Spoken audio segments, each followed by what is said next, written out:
1, 2, 3, 4, testing. Well, I think what we have to do is get some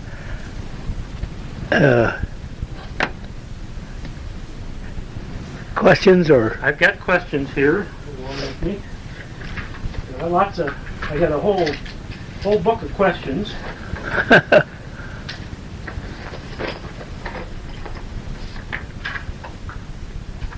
So I think what it said, the first thing you should do is basically say who you are and where you're at and what your age is and stuff like that, just for the record.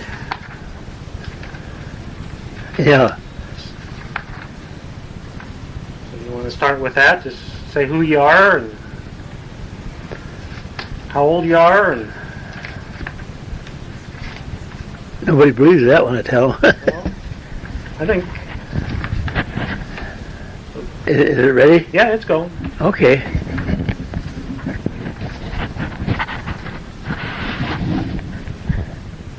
Well, my name is Sam Border. I am 93 years old. I was born near Mount Joy, Iowa, and then lived most of my life in Eldridge or in Iowa.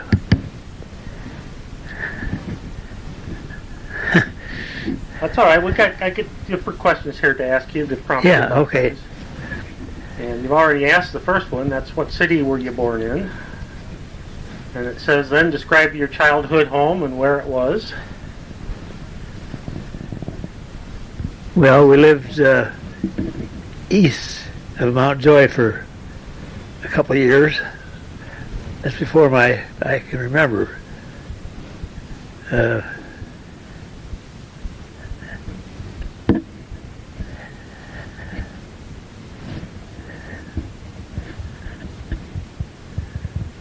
Okay, from there, where did you move to? What do you remember?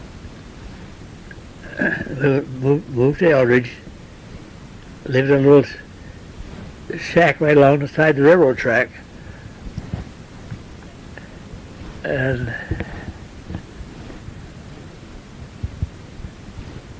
when I was about a year old, I went to Minnesota with my mother. My dad stayed home. And during that time, there was a terrific tornado. It didn't hurt the house in it, but it strung the clothesline. It was closed on through one window and out another. And this is what my dad had told me. And also he saw a cow flying through the air, and it landed out in the field. It wasn't hurt. It had a puncture wound in the side of it. This would have been 1918. Yeah. Yeah. What else do you remember about your first house there? Well, Anything? It is very small. I don't know how many rooms it was. It seemed like there was a living room and a couple of bedrooms. But that's all I remember of that thing. Of course, other people lived in it later, but it was changed. So, let's see. Anything else about Eldridge then? You can remember? Not that aged. I don't remember a lot. We lived over in the old homestead for a while. That would have been Grandma's house there. Yeah. Yeah. And then we moved down to east of Walnut Grove in the country. And that was just a little two-room shack. Yeah. What year would that have been? How old were you then? Before I started school. So it'd be about 4 years old or 5 maybe. Mm-hmm. And it had a basement in it. And the funny thing I can remember is going down and finding some wine and drinking it. and they told me that I saw airplanes going around the house and flying back and forth. That was pretty good wine then, huh? Yeah, it was a good wine. Okay. I don't remember how I felt, but that's what they told me. I don't remember seeing it play, but So if you were 4 or 5 years old, then Thelma was already born, and yeah. let's see. We lived just north of a big ditch that went across the bottom part of the land, and that's where we got our water. There's a well down there. You dropped a pail down and dipped your water that way. Huh. We had to leave it set a couple of days so it settled. Sure. That's the water we drank. Yeah. Also, we went to the neighbors and carried water for drinking water.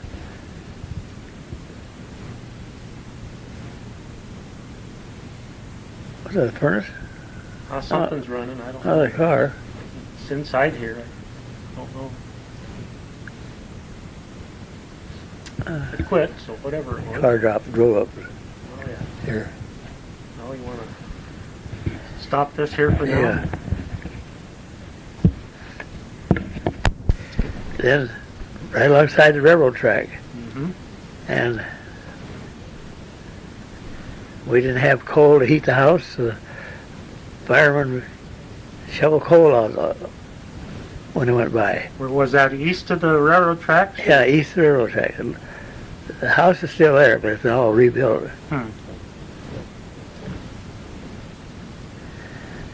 We'd go out and wave at him, and then he'd scoop the shows. He could get out 3 a big scoop shows in the time it went by. Huh. They were going slower at that time. And then we'd go and pick it up, bring it in the house, and heat the house with. So what was your dad doing during this time? Well, he was working on a farm somewhere. I don't know where. Huh.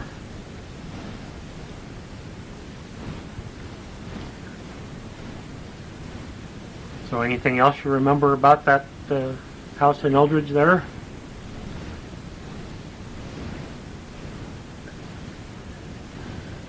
No, not a lot. It just, I don't know how many kids were there then. No. Let's see. Lloyd, I think, was a baby then. Bob and Carl came later.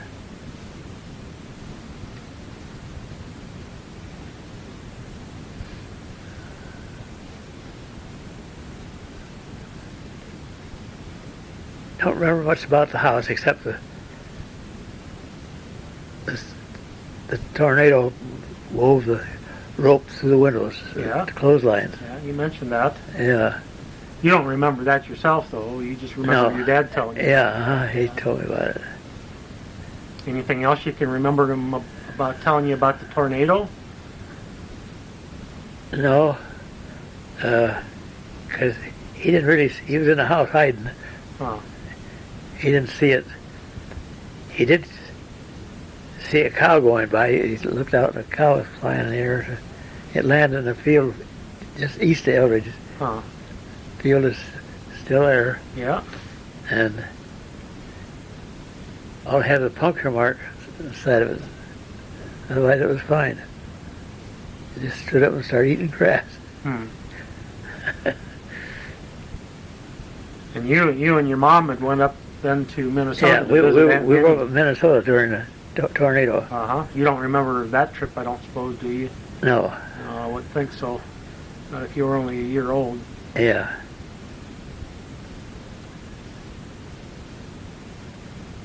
Okay, well, so where did you go from there? What was the next place that you lived?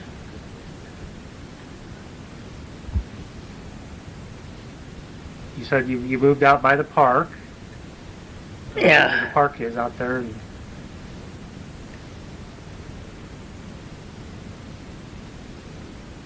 We moved in, which is, I call the old homestead. Mhm.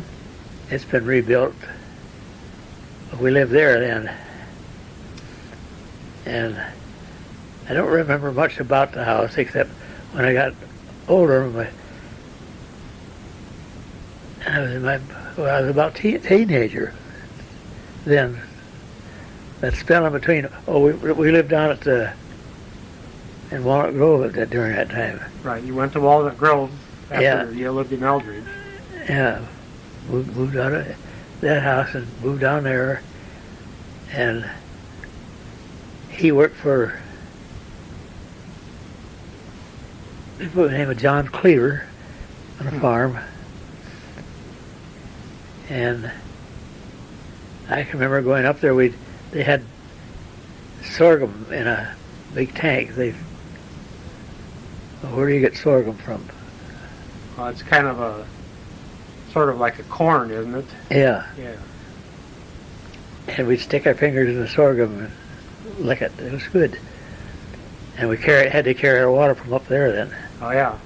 And that farm was gone. It's kind of up a hill and around a bend. So what years would it have been that you lived out there?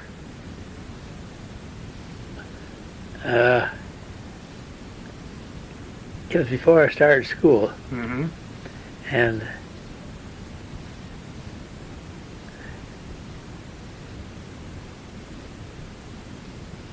I had to figure out what year that would have been. 17 and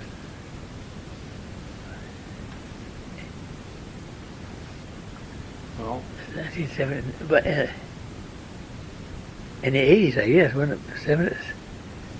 you 1917, were no, born it'd in- be, yeah, it'd be born in in the the 20s. yeah about 20, Yeah, about 1920. yeah. And then we moved. But one thing that happened there, I remember,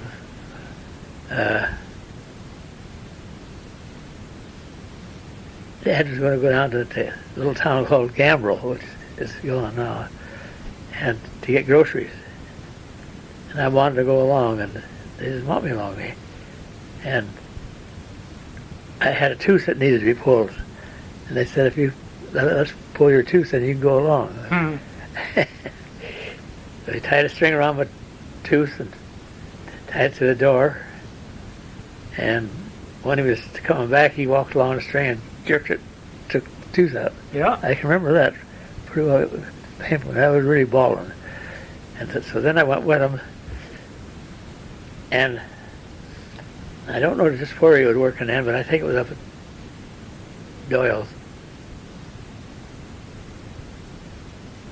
He got groceries, and he had a check that he cashed it, and people in his grocery store, they gave him money, and we got the groceries too, and I was old enough to, I couldn't figure that out, how we get money and the groceries too, because I didn't know about the check. Oh, yeah.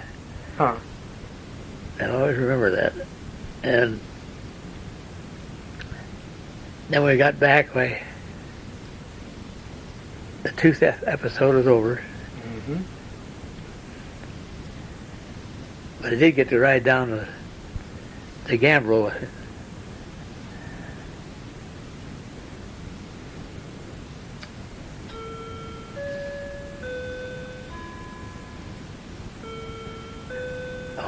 I remember the mail planes were just starting to carry mail. Old biplanes fly by every day. It's about the same time. Huh. Twice a day. Twice a day. Yeah. And one time we were out in the garden. And it was getting dark, and Dad had a lantern and he was carrying it, so he took and swung it in a circle. Hmm. And the plane did a big circle around the area. Must have got confused. Huh. So he quick put the lantern out. Yeah. That's about the time they had jump lights every so many miles that they could see. Mm-hmm. They followed that. That was a navigation system. Huh. And I did see that. I remember them seeing those jump lights. You drive along, you see a light jumping like that, and it looked like it hopped along, but it didn't.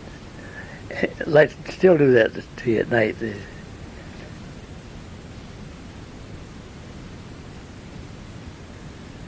And well, from there, yeah, we moved down to Missouri. But he didn't have a job, so he went and camped down along the river and he caught an immense catfish. So we had plenty of meat to eat as long as we could keep it.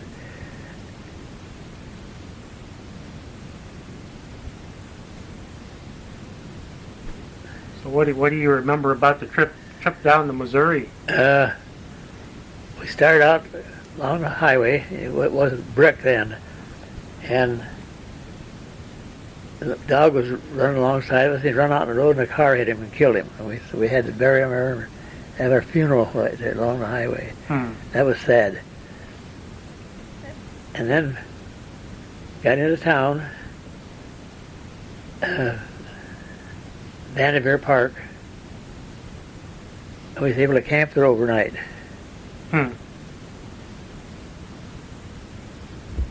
And Warren fell out of the back of the wagon, hit the metal bread box, and he still got the scar. How old And- would he have been at that age? How old was he then? Just a little kid, or? Yeah, he's 4 years younger than I, so I was about 6 then. Oh yeah.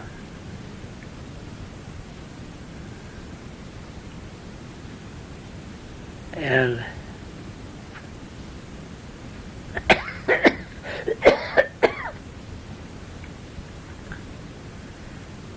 we got into town, and he traded off the wagon and the horses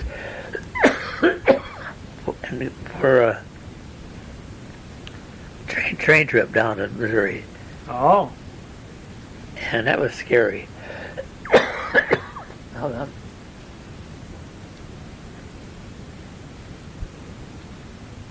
Somewhere down there, we got to a town near Rockport. I haven't looked on a map lately to see where it was at, but And I know about where it's at. It's way in the northwest corner of Missouri down there. yeah. Matter of fact, we just built a substation down there not too far. Oh, is that right? Yeah. Yeah. I didn't get down there, but I know where it's at. Now, we lived in that town, I think that was after we left Missouri. We got down there and got a job cutting wood. And I helped him. How's that?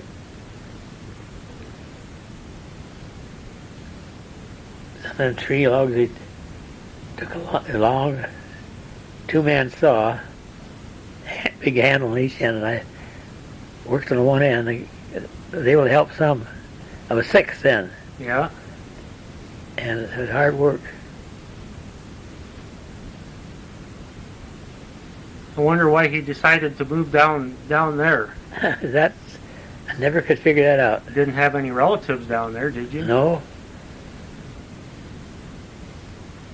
Wanted to be where it was warmer, maybe. Yeah.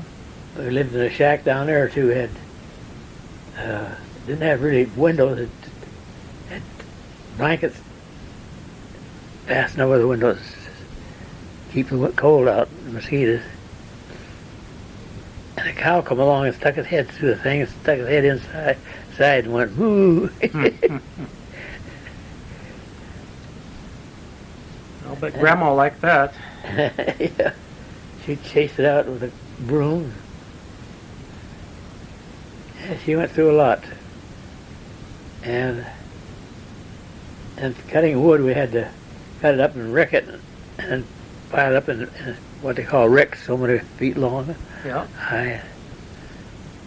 And Thelma and I was carrying it to the wood pile, went up there, and I decided it faster if I just threw it over, which I could, but I hit her in the head with a piece of wood. So he stripped all my clothes off, made me walk back to the cabin, which is quite a ways, no clothes on, and the mosquitoes out biting me. Oh, boy. And Ma seen me coming, so she got me in and cleaned me up. I really felt bad. I still feel bad about that, but it's the thing you do when you're a kid. Yeah. We had another pile near where he would take and rick it. Then after we got the wood over there, two kids carrying wood, you get a lot over it in a hurry till you knock one of them out. Yeah.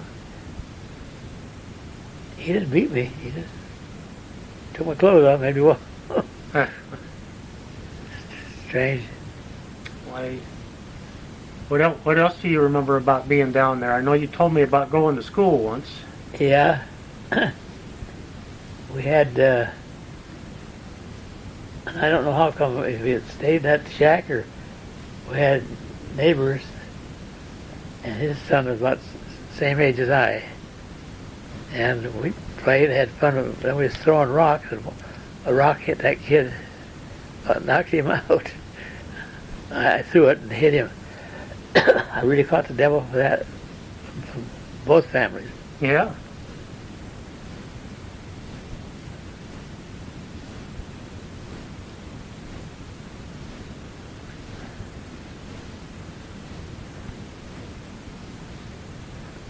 And I don't remember what. Well, then from there we moved to Rockport, Yeah. Missouri. And I went to school there, and actually the schoolyard was right next to our house, so I didn't have to walk very far. So you moved into the town of Rockport then? Well, I think it was Shenandoah where we moved into. Oh. They're both together. Let's look at a map once. Well, Shenandoah's in Iowa. Yeah.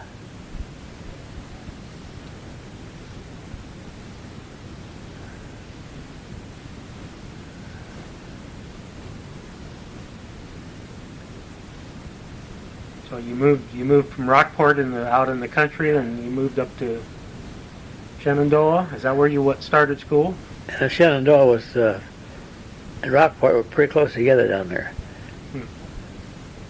The school was in Rockport, but we were living in Shenandoah. But it was right next.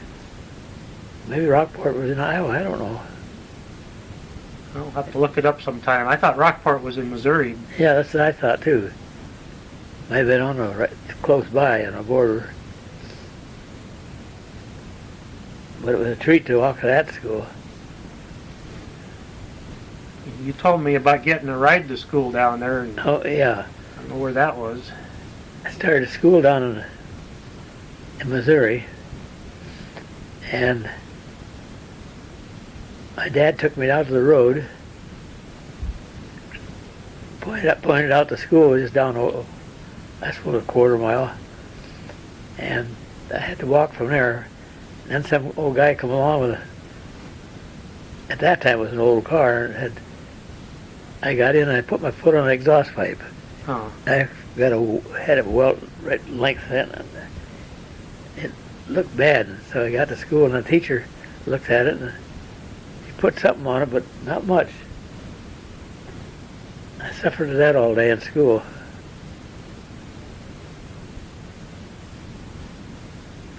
I don't know if I had to walk home that night or not. It would have been quite a walk up the hill and through the woods. Yeah?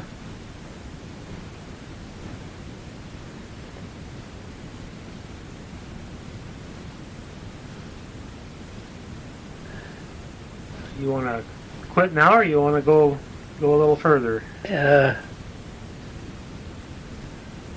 Well,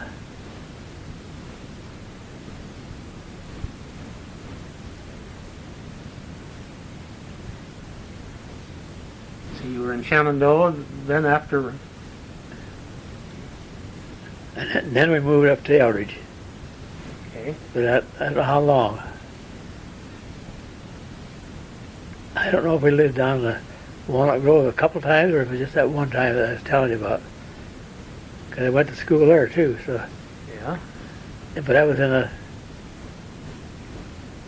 third or fourth grade.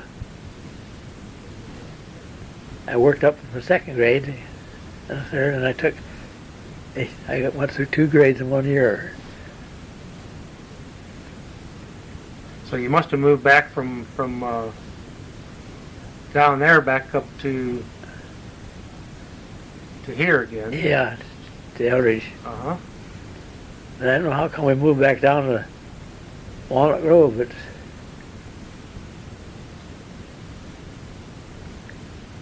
and that was in school there 2 or 3 years. And from there went back up to Eldridge School. So had to be twice because they did.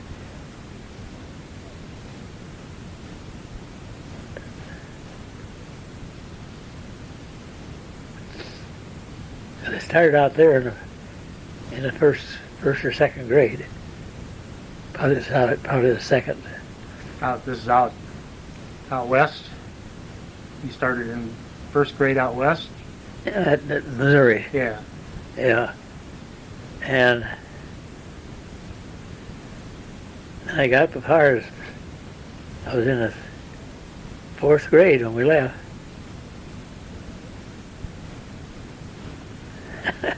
I can remember dirtying my pants at school because the teacher wouldn't let me go outside to the toilet. She just kept shaking her head no, so I helped the best I could, but it wasn't very good.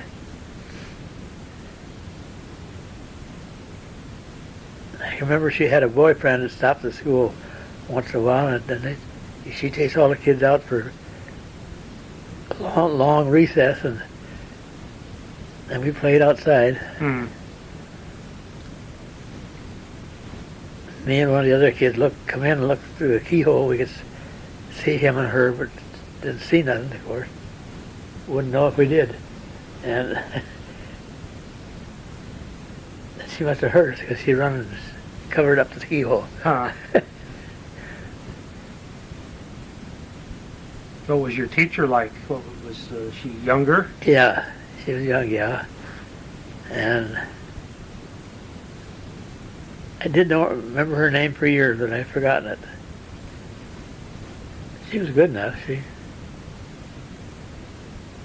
She's the one that got me through 2 grades in 1 year. I guess she wanted to get rid of me. Yeah.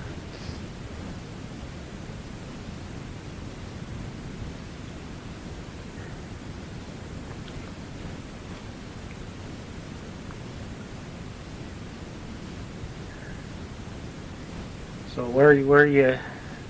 See, that must have been the second time in that school, because the first time is when we got the team of wagons moved to Missouri.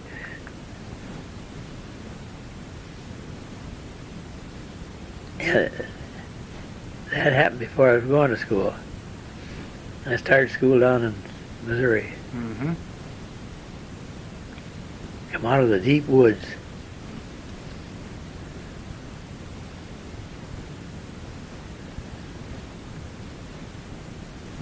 So you moved down to Rockport, Missouri, and then back up to Shenandoah, Yeah. and then back to Walnut Grove, you think? No, Or did you? it seemed to me we hadn't ended up in the old homestead. Oh, okay. You moved back to Eldridge. Yeah. And then you were back out to Walnut Grove from there again? Yeah. Yeah. Okay. Kind of complicated. Yeah, well, you moved around a lot. Yeah. So, let's see, then where did you go from there? Moved back up to Eldridge and to the old homestead. Yeah. And that's where, let's see, Lloyd. I think Lloyd was, I don't know when he come along, but Bobby was born there in that old homestead. And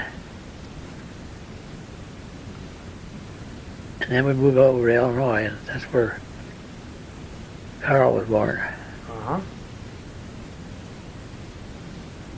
And you said that that was the farm over there, that was located out between what towns over there? Fort Byron and Hillsdale. Okay. We're about halfway between the two in a straight line, Yeah. and we were back off the highway. There was a highway pretty close that the school was on, and it was brick.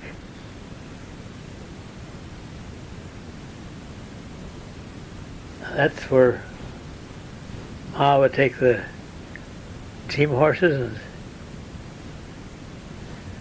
no, that was after we moved. We weren't on that farm anymore. Krukenberg, no. We went 3 different farms when we got out there.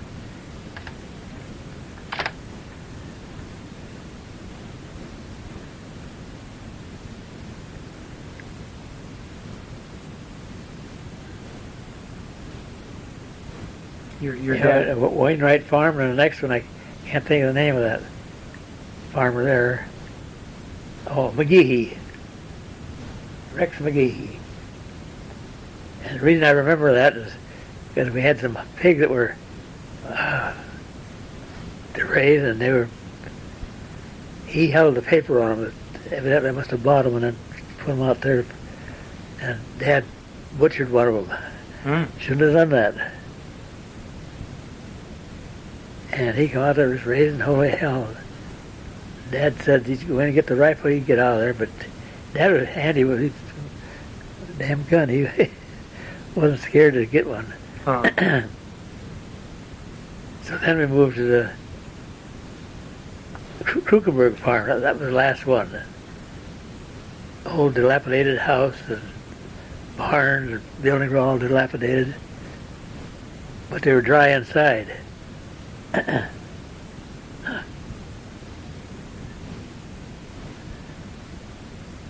That's where we found the moonshine junk. It's some bunch from, we didn't know where they're from, just knew it's from town. And they had come out one time, wanted to know if we found any coal out in the barn or anything like that. And we said we didn't, but we had used it up already. It was coke. It burned real good. It was down, buried underneath the hay. We happened to find it. And kind of scared us. We lied out of it. Had 3 horses.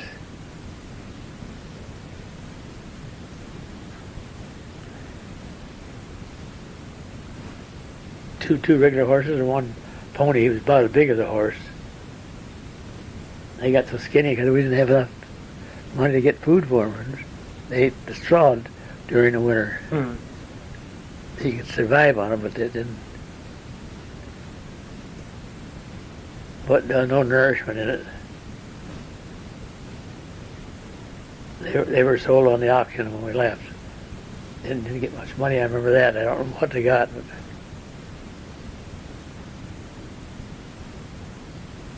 corn and grain, it was all auctioned off. Farm machinery we had was everything.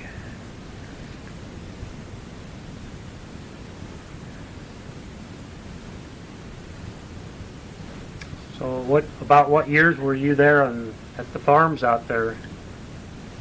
What years would that have been? Well, the first farm, a Wainwright farm, I had graduated, and Dad wanted me to know if I wanted to go to high school.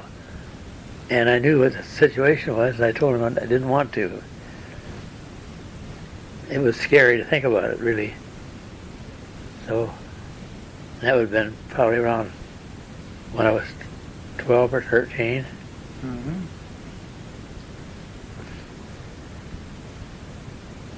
It was a good country for hunting rabbits and squirrels, because that's what I did to get meat on the table. Yeah.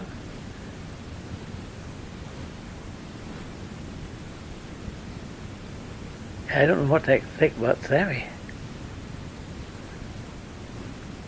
Well, probably just a stomach flu or something, but Yeah. you never know.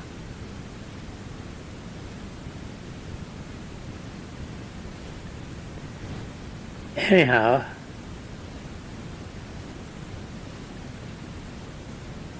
Krukenberg farm.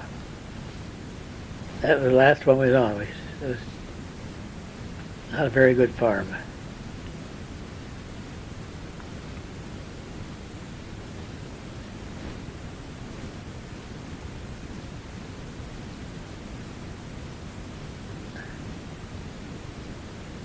We lived in the old homestead then. Again, we moved from there and then got to go back.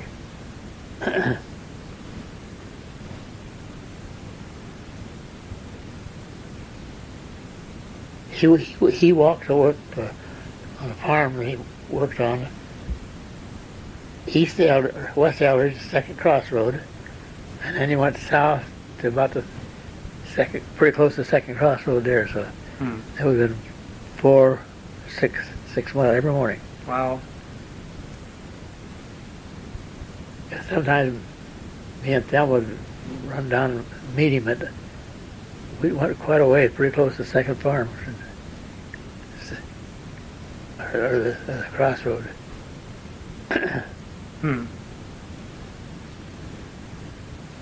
So what were you doing then at this time? You were getting older now. Yeah. Well, that's what. A little after that's when I started working for Wiesenfruit. Oh yeah. Worked on a fur ranch.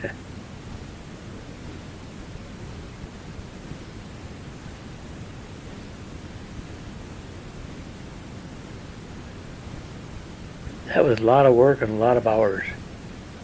6 till in the morning till dark every day.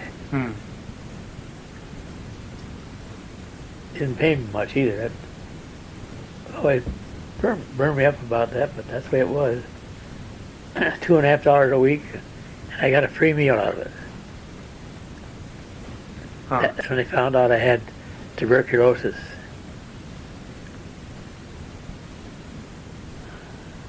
See, had your dad already passed at that point? Had he passed away then, or was this before?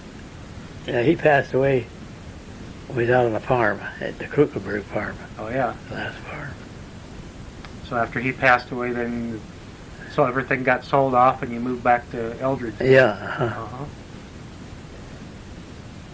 And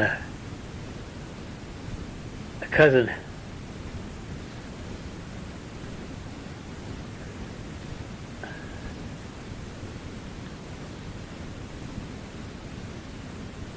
What was his name? His name was Hank. Hank Kimmerling. He was a relative somehow or other. And he come down, and I don't know if he was working down here or what, but and he drove the old Model T with all of us over here. So when we moved. Had a water pail we just hung on the outside, a place to hang it. So we had water to drink in case the car run out of water. We were a hillbilly bunch, I'll tell you. Yeah, probably didn't have much then. No, didn't bother us much. No. Because nobody wanted anything to do with it.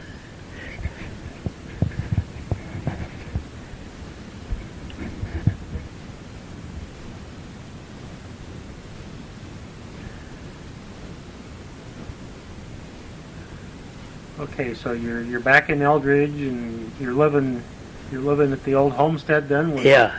Grandma's house down there. Was her mom, her dad still alive then? No, he had died. Oh yeah. And we moved over, what was it, 0 or below, that old open Model T Ford. It was cold in there. We had to cover it up as much as we could. They couldn't bury him because the ground was so frozen they couldn't dig it. Of course, they could have it. Usually they burned corn cobs in the land. They didn't have that ambition.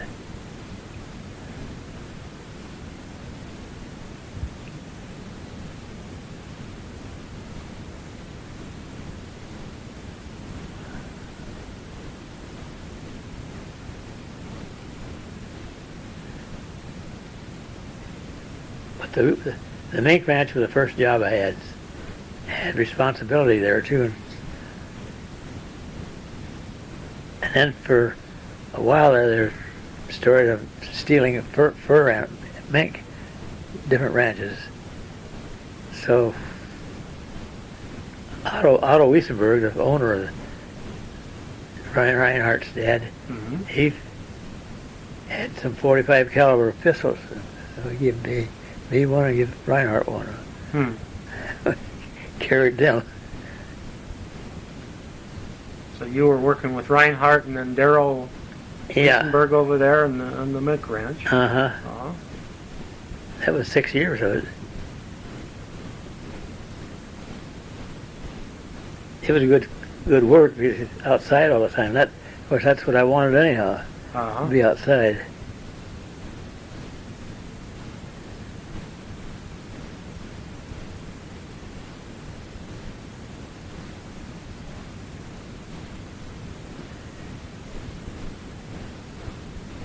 See, that was a time when Thelma had tuberculosis, and they talked her into going to the sanitarium in Davenport. Yeah. But I wouldn't go. I felt all right. So then the nurse, the traveling nurse she said that you'll be dead before you're 21.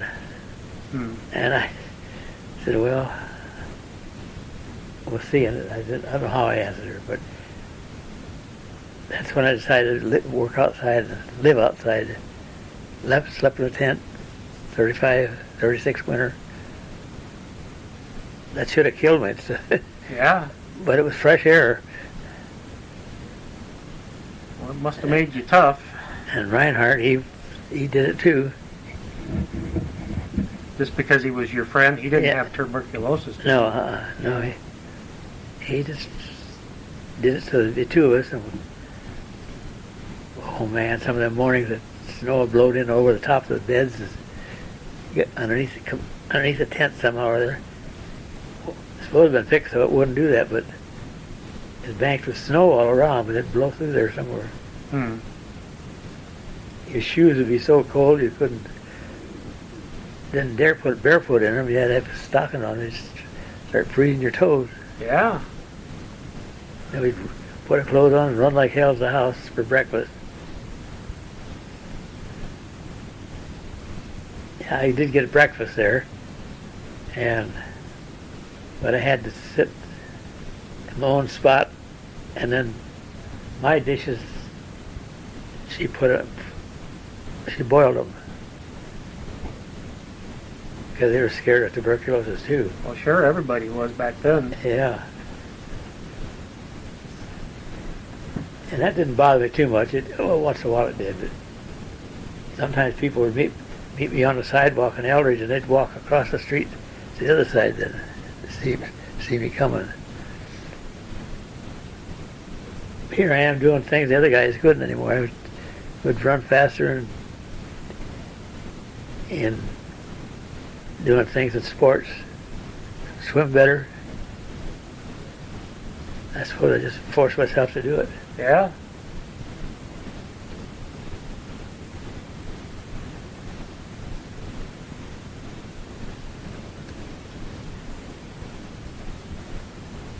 So anyway, you survived that, and we're still working at the mink ranch. Yeah, and I worked there for, I think it was almost 6 years then. Stender, that would have been, you've heard us talk about Alvin Stender. Yeah. He's my good friend. His brother he was building houses that somehow they got together with him, went to work for him. I just quit them and went to work for him. That was outside work again. Mm-hmm. A lot of cold old mornings.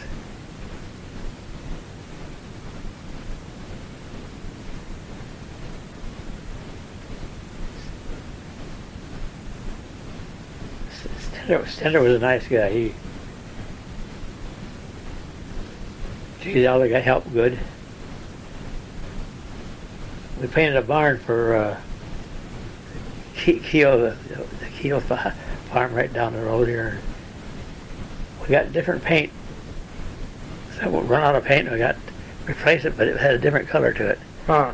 And Ed Stender, looking at that thing, it just looks like a storm coming up on it. We had to do it to match it again. It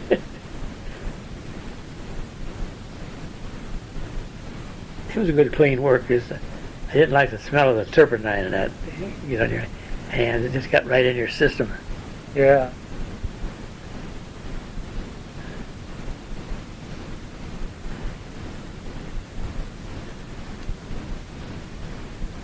I worked there for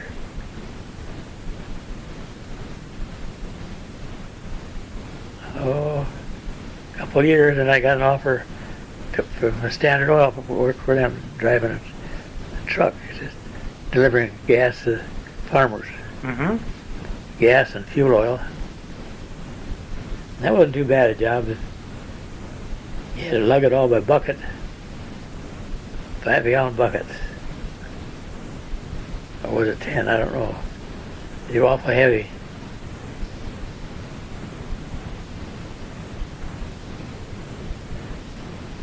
And then you had on the big tank they had a thing to market, so you could count the buckets you put in. Once in a while I forgot, Mm. and it just didn't tally up the amount of fuel that went in and what I carried.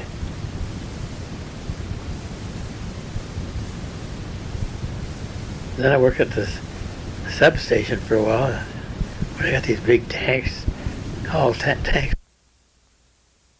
Okay, so what year do you think you moved up to Sam and Ben's on Brady Street there? That was 55 or 56? I was working at an ink ranch, and one thing I just didn't show up, but I went down to, Ed Stender was building a house down there. Well, actually, it was pretty good location, and we had a lot of business. Kept us going. We went down there and started working for him the same day, and then it's hard to work with. Reefers come down to see me, but they didn't say anything. He's a good technician. I wondered what I was doing. He said, "You over Ed Stender now." I didn't quit or anything. Well, they pulled some dirty deals on me. What was that? Oh, of course the pay was terrible. $2.50 a week and one meal.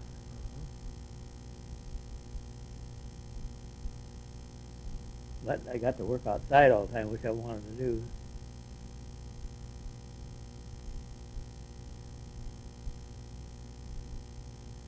Went down to work for Ed Stender, and then we got to painting houses, and I couldn't take it. I couldn't take that darn,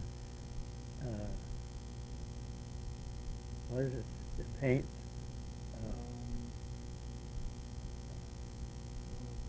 We got linseed oil Yeah, this is strong stuff. or solvents. Yeah. Anyhow, that bothers me. He got my system and just maybe half sick all the time, so I quit. So what, did you build any houses or just paint them? We built the Rolly Feedy's house. Oh, yeah. They're ready, complete. That would work. I mixed cement for the guys doing cement work, laying the blocks down. They would hire or holler, more mud, you know. Huh.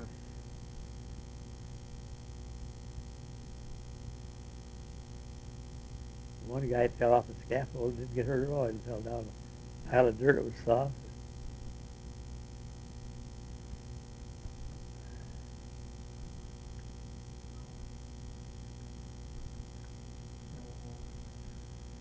We built another house down somewhere near the Wapsie. I don't know where that was. It was a big house. We were up on a roof doing roofing, and it was a little slick. And I started sliding down, had two before this way and this way, were down the middle of the path. I was going right down that path, and I had to stick my feet up wide so I could catch them on the two befores. Huh. And that made me decide I should be doing something else. Yeah.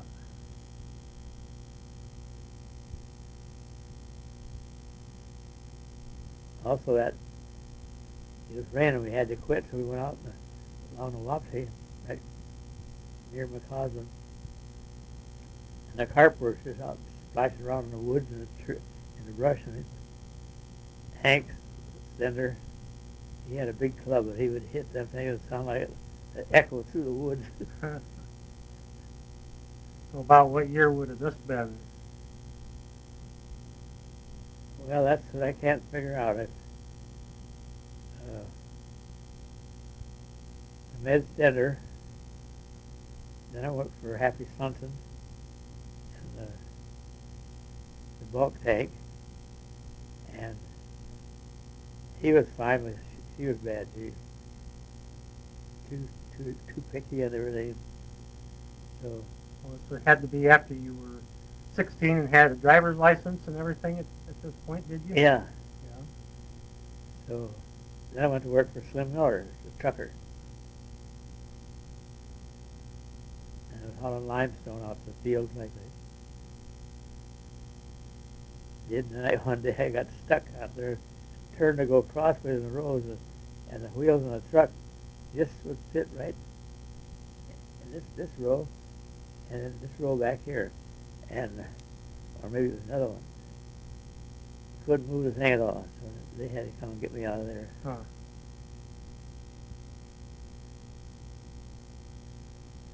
Probably not the first time they ever had to do that, though. No, I didn't know what to do.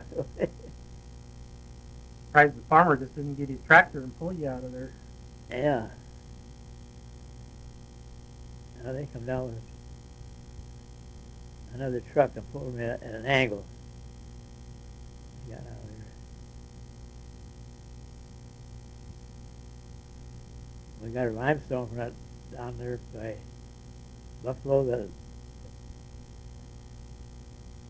went way up and climbed there way up to get to the top, and then they took and shoveled it loose so it slid down into the truck. Oh, yeah. It was scary up there, dark in there. Hmm. And I was doing all right there. Well, before that, I worked for a guy by the name of Anschutz in Long Grove. Forgot that. I was hauling coal out to houses, people's houses, Yeah. and he either had to bucket it down or shovel it through a little window in the basement. That was hard work too. Oh, yeah. And so I quit that. And I went to work for Slim Miller driving trucks. That's how it was. Made a trip to Chicago in a truck, drove up a load of cattle. Oh, yeah.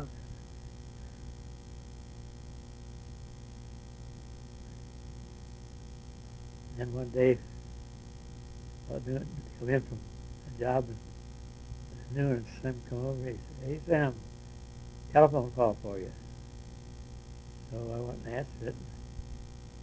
It was radio shop then, and they want me to go to work for him. So went back to Slim and told him what it was. He said, "You'd be a fool if you didn't go to work for him." Huh. And so in the afternoon I worked. Morning I working for him, and the afternoon I working with the radio shop. Wow. Where was this radio shop at? West 4th Street, and it was just a block west of the courthouse. Oh. That's all gone now, but there was several small businesses down there. Yeah, I think that's all parking lot in there now, Yeah, isn't it? yeah. And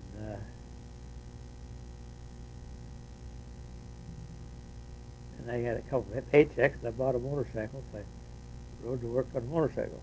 What was the name of the shop? Uh, Willie, Harry Willie, and it was his shop. He just owned it. He didn't work in it. Don Sharp worked there, and the appliance man, and forgotten his name, but anyhow, he worked there too. He got overcome with gas, just cleaning parts, and over. He had the liquid, really clean stuff good to take the grease off. And he got overcome with the fumes on it. They come and get him, take him to the hospital. Working for them, that's where I made my first service call, and I didn't like it. In fact, I didn't even know how those modern phones, which is which when you put it up, which is the mouthpiece and which is the earpiece. She had to show me. That made me feel awful dumb. Yeah. Funny how things like that you remember that don't mean nothing. Yeah. But I got the radio fixed. She was happy with that.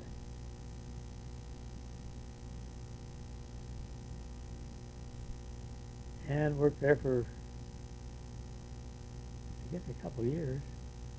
So where were you living at this time? Living in the old house. I was sleeping downstairs. Thelma and Clarence were living there too. Oh yeah. So this is after Clarence and Thelma married then. Yeah.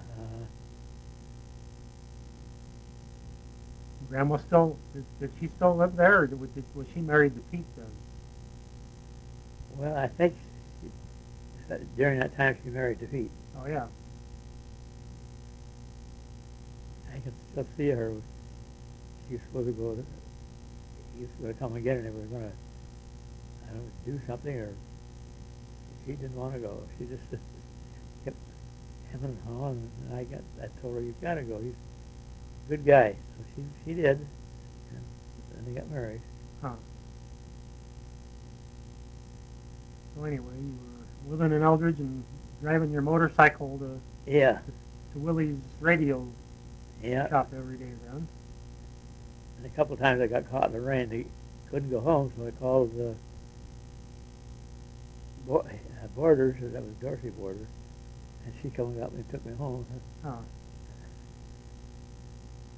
Lots of little things in my life that's different. Dorothy's dead now. Yeah, I've seen that. Yeah, I don't know. She died real bad sickness sometime, Warren said.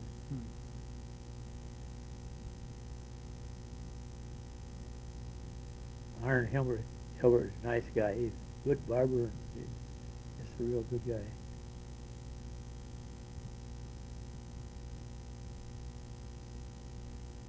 Let's see now.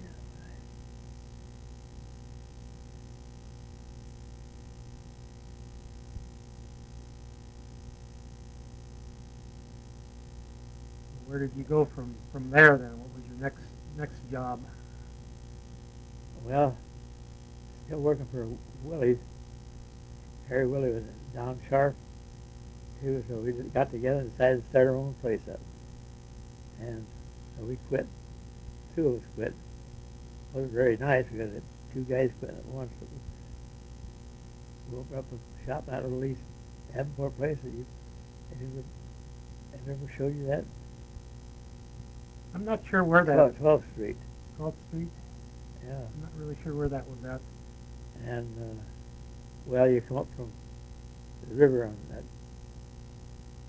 where the intersection is on the river. Right. And first street up, that was 12th Street. Mm-hmm. And we was about second business on the left-hand side. When it was kind of dumpy place, but we had the front part fixed up pretty good. Oh, yeah. I think that's still there, isn't it? Yeah, the building's still there. Yeah. Yeah.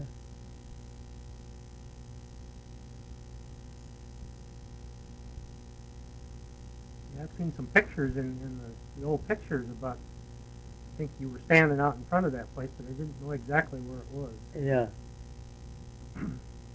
2112 East 11th, Oh, yeah. the address. Isn't that funny how you remember addresses like that? And then,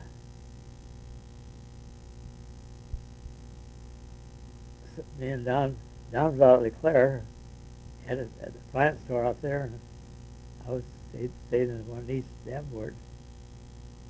Then we got it sold to Paul Wynn, his dad. Wasn't very good with. He didn't know anything about fixing radios, but his dad did. So I worked for them for a while, helped them get started, and then Len Gregson from Modern Radio called me one day, wanted to know if I could work for him. And I went to see him, took the job right then. I jumped around, Yeah. but I had no problem getting a new job. So Always what was the name of your business when it was there in East Davenport? United Radio. United Radio. Yeah. That might be in the old either phone books or the city directory or something Oh like yeah, that. it could be.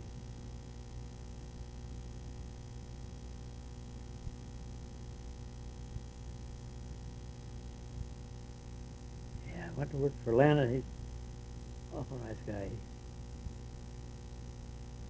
He showed me the safe where he kept the money in, and he said, "If you ever need any money, well, just help yourself." So where was? And we had the airplanes then too, Yeah. both sides. He belonged to the club too, so. Is that how you met him through the airplane club? Yeah. The flying club boys. And then when he decided to quit, well, then Dan and I, we had another building, his building, went together.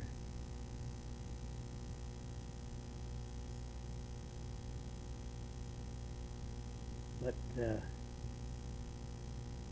me and Greg, Len went east to go to TV school.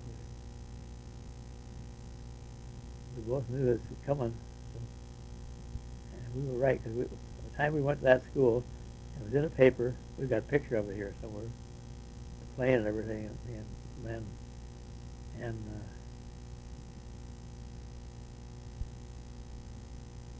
I lost myself. Talking about flying out to the Yeah, TV?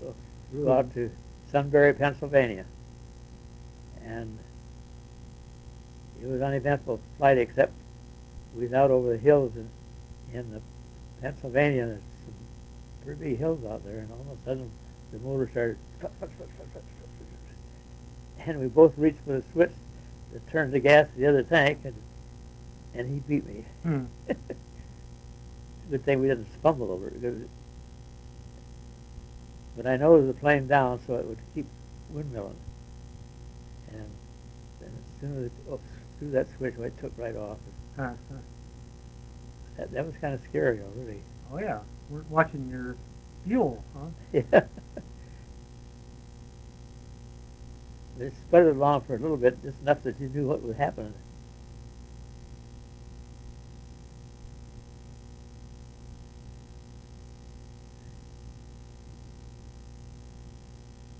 On the way out, we had to land in a little strip. It was kind of among trees, but I got down all right. But after we got down there, I wondered if we could get out, because the runway is pretty short. But it was quite a ways from town, so we started hitchhiking into town to find a place to sleep. And some guy picked us up, but he was drunk. Mm-hmm. The worst, the most dangerous part of our trip.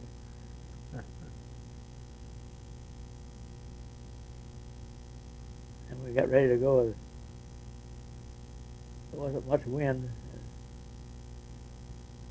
I got it off the side of the runway back away and wound her up and got going before we even got to the runway and made a left turn. They kind of bounce when you do that. Straight down and just kept watching. Then I held it to the ground as long as I could and up over the top of the wires. And that was exciting. Yeah.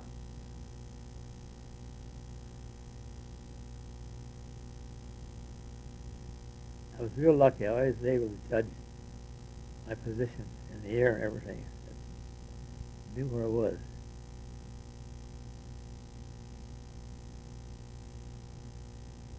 So what was your school like out there? Yeah, it was Westinghouse School. It was really interesting. We was there a week. I learned a lot what to do, made the basics, and everything, how to fix a set, service it.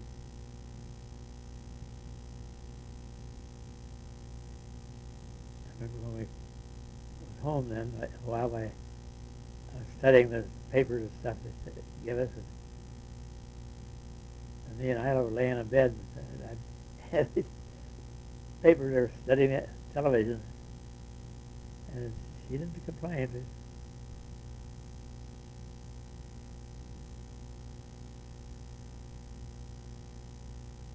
I think back, it was kind of it seemed like a dumb situation, but I guess it wasn't.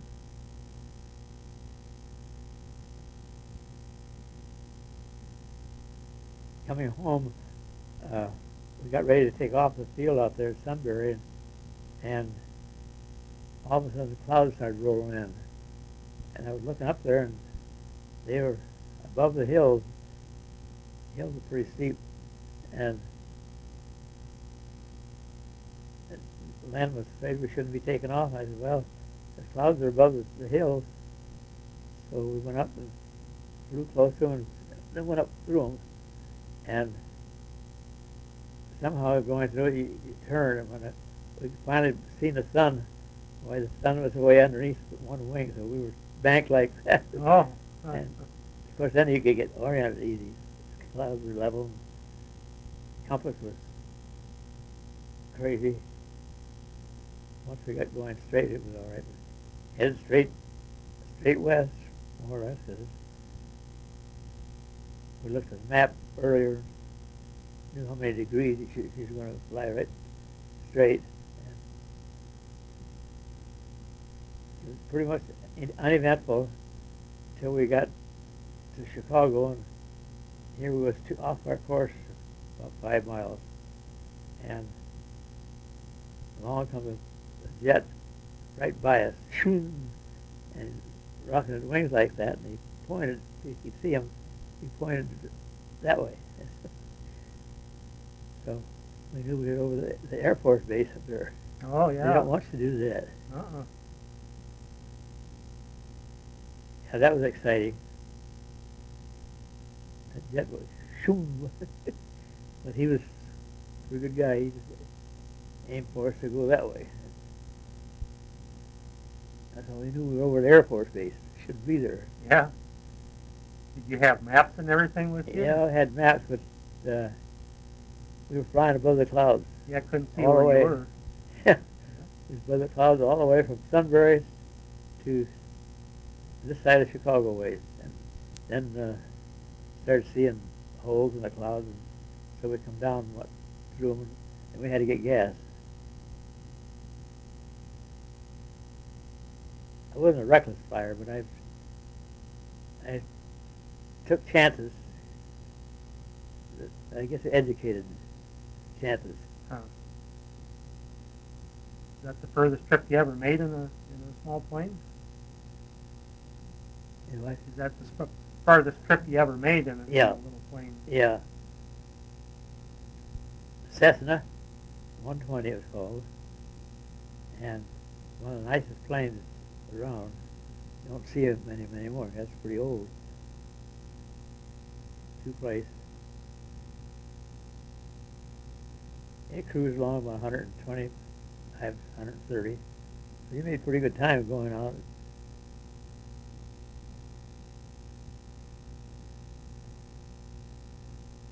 But from then on, it was uneventful. We had to stop and get gas somewhere. Spotted a field and we just went down and got gas. It's surprising how easy you can recognize a flying field. Hmm. You see the runways. So easy.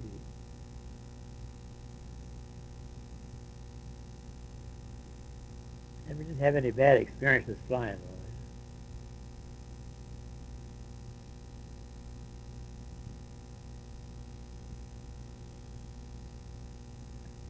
Ida and I went to see the Hammonds up in Minnesota, and it wasn't too far out. We hit a headwind. It was bouncing around all over. It was kind of scaring, but I had to convince her that it was all right. So she was hanging on. Yeah.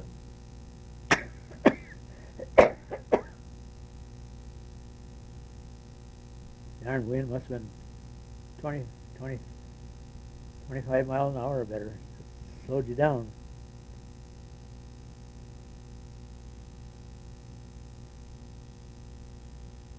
But that was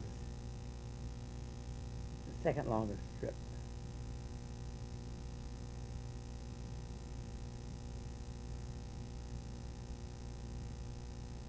Got up there and everybody wanted to ride, naturally.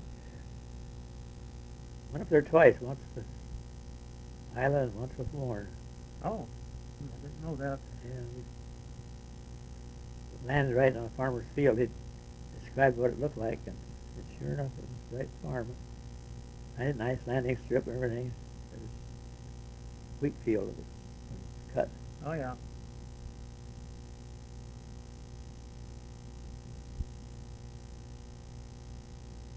Person forgets about them things sometimes. So you do something like this, it's very exciting.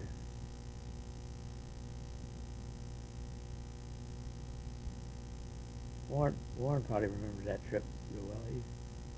He liked it.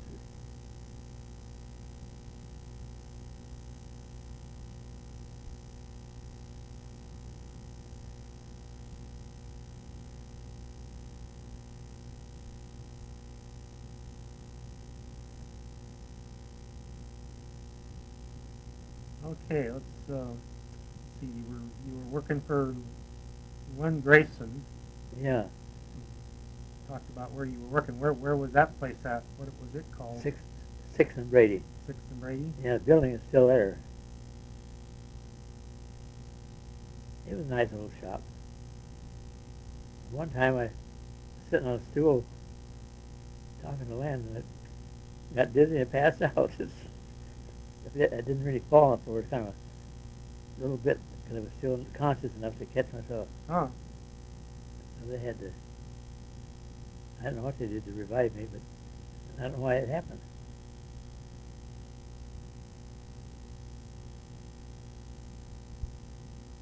Of course, radio work at that time was, it was nerve-wracking. People always complain about the charges and everything. Just like today, huh? No, nobody fixes them today, though. Nope. Throw them away.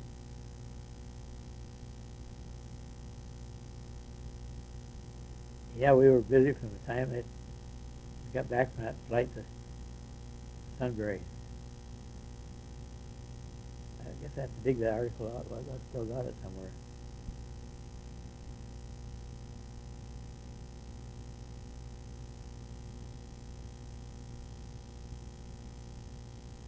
Yeah, Ben was working there too.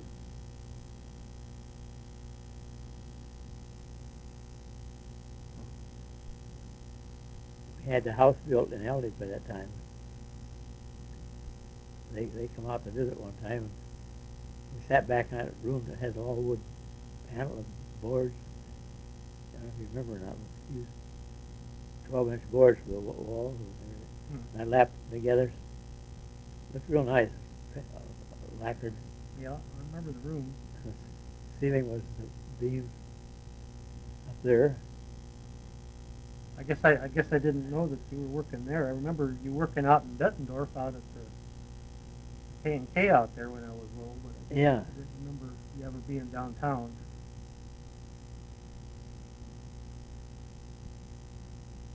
Yeah, well, I quit Lynn, and May 1st, 1950, that date, and went to K&K. It would have been a pretty good deal, but they kept crowding and we didn't have any room back there. Paul Wynn come to go to work for me. Did all right, but they would buy a nice boat and everything. I remember I got a boat and parked it back at the store till I get it home, and Paul looked at it and he said, "You can afford a boat like that. I want more money."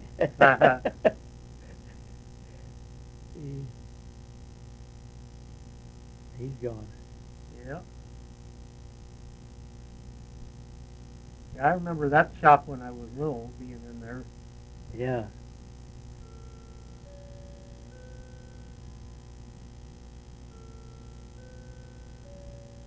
So you were there from 1950 to, I don't know, what year you started Sam and Ben's TV up on Brady Street. That was about 56 or 55 or something like that, was it? Yeah. Television was just black and white then.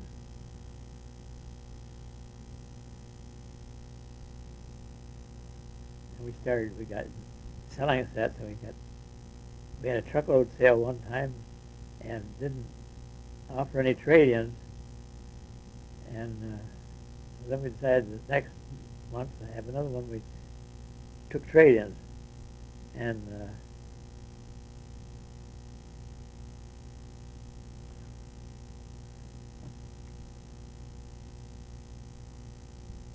didn't give much for this old one. But it sure did. It sure went over big. We got rid of that whole truckload of sets. Huh.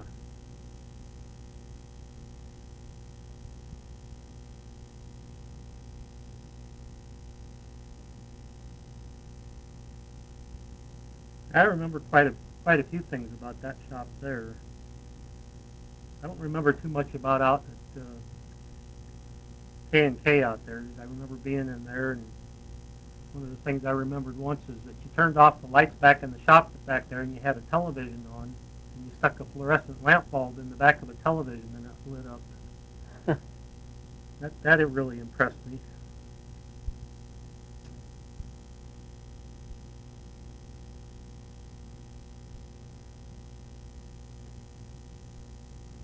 There was a cat that always got in there. Do like cats do, nose in investigating, and so we caught it and put it in the back of a set, put the back on. I told Paul, I said, "That set makes a funny noise when you turn it on." He turned it on, and it made a funny noise all right. That cat jumping around there, trying to get out and squawking. That's a dirty trick. And he had a hold of the cord. He unplugged it and backed away, holding that cord in his hand, wondering what the hell's going to happen next. It was funny. I remember some kind of a dirty trick about the bathroom there, too. Oh, yeah. The pipe that fed the tank was vertical, but it went up fairly quite a ways above. I don't know why it was so long, but anyhow, maybe it tapped off. And there was a salesman. I mean, they didn't like. Well, I liked him all right, but he'd always taken up their time. And he was sitting there. They turned the water on and just give him a bath, one and the other on his side. Just sprayed him. Oh, was he mad! Never come back again. I wonder why. And had John Russell. He always doing things he shouldn't be doing. He put rat poison, or not rat something food,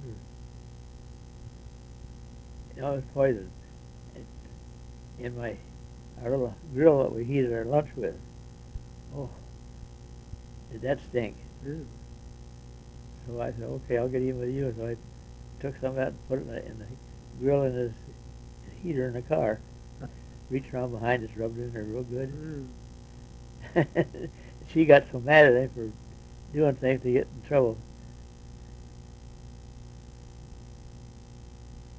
That was a dirty trick, but just getting even with him. Yeah.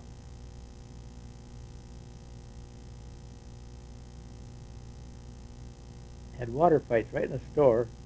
I don't know why Boyd ever let it go, but it was fun. Everybody watched. And John went in the bathroom once, and instead of a door, there was a curtain that went into one part of it, and then he come out, and I had a bucket of water. I was waiting for him. I just took that water, I just straight on it, and hit him right out here. Soaked him. We didn't have, made him madder than heck, but we didn't have any more fights, water fights.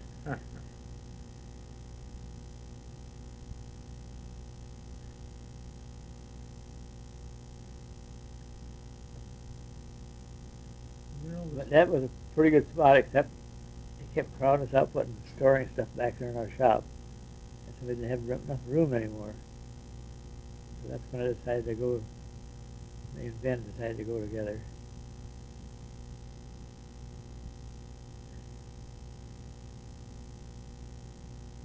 Ben wasn't working down there at that time, was he?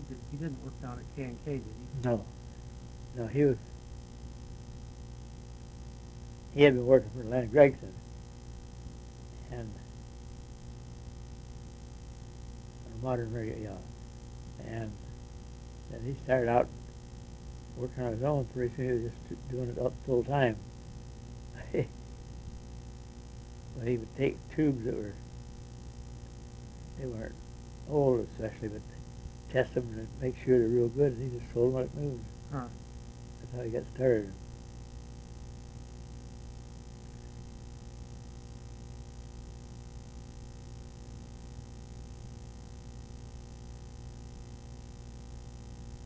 I got to call Marv Cottrell sometimes to see what Ben is doing now. He runs some kind of an ad on the computer to get some woman to stay with him out there, and I don't know, it was just to take care of him or what. And after Marge died. Yeah.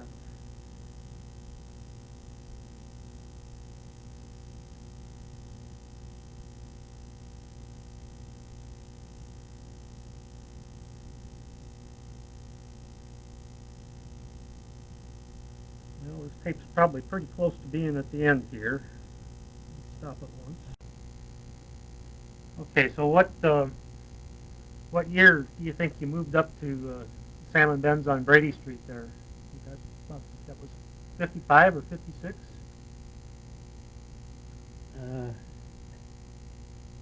Yeah, when I quit, yeah, pretty close.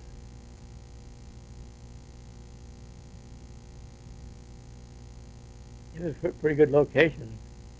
We had a lot of business. Kept us going good. Ben is hard to work with, really. He was a good technician, but he was so fussy that he overkill. He was out on the call one time, and something about the bill, and he was going to take this chassis, take it back home to the shop. The guy was trying to grab it, and Ben just jerked it away from him. He went, took it out, and later, I don't know how it happened, he took it back to him. He wanted me to go out, and I wouldn't do it.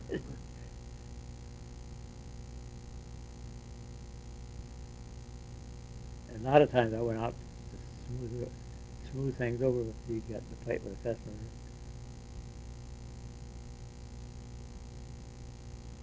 It's just he didn't pick fights. It's just the customers were something about the bill and one thing and another. He'd just take the necessity to carry them. He'd just take them and walk out with them. But if it was in a home, I don't think you could do that legally. Mm-mm.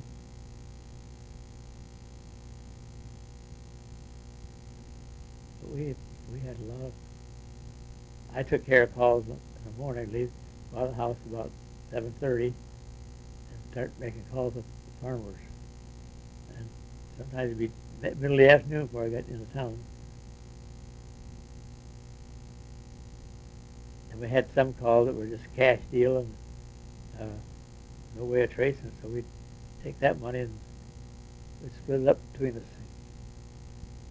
so you didn't have to pay tax on it. Oh, yeah. Sometimes it might be a couple $100 a week. It's pretty good money. You had to do it. You couldn't show where give it to the government. All businesses did it one way or another.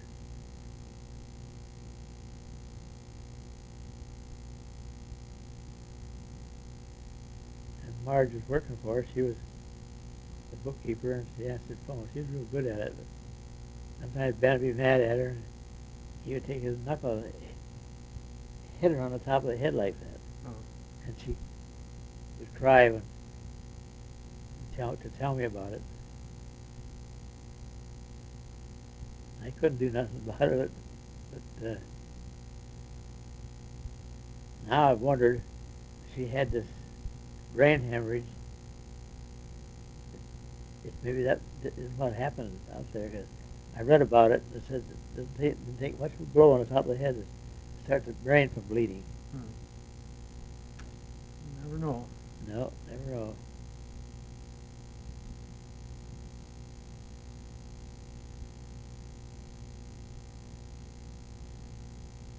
His right side is completely paralyzed. Arms, legs. He bought a car and had it fixed up, and he's driving a car. Oh.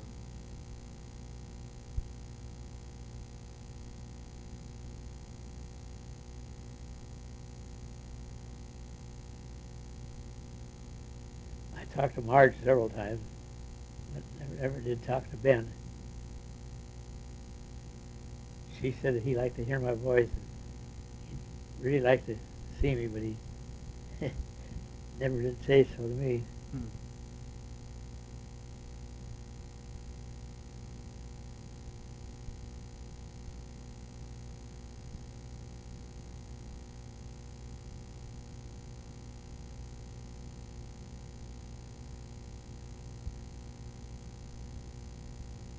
Well, anything more about Sam and Ben's TV that you can remember that's good to talk about? Oh.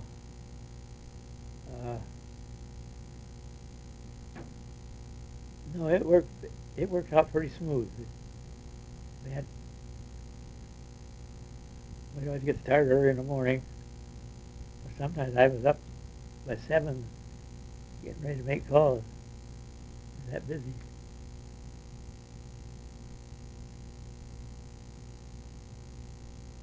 One time when he went on vacation, I forget where he went.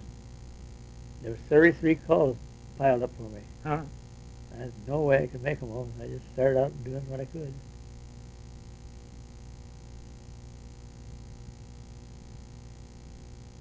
You had Paul Wynn there working in the shop, didn't Yeah. you? He didn't do calls, though, did he? No. I had Peterson, a young guy that couldn't fix anything, but he's a good monkey. No. What do you call him when somebody's... Gopher? Huh? A gopher? Yeah. And he was a good little worker. Always wondered what happened to him. I liked him. Paul Wynn and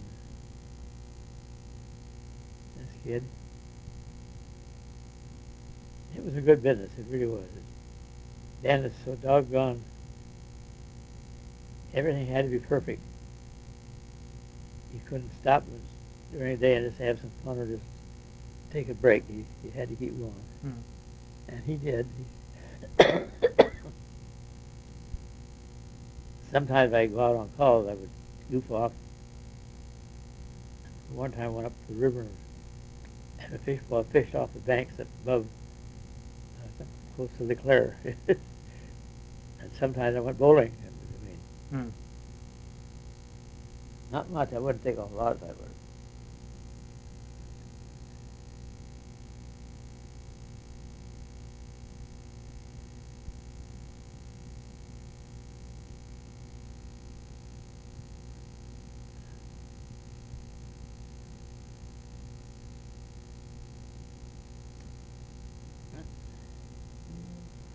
You want to take a break here? Well, I was just wondering if they.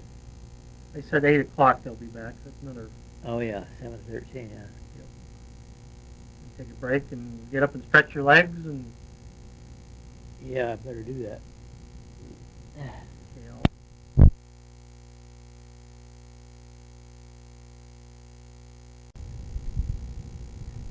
Huh.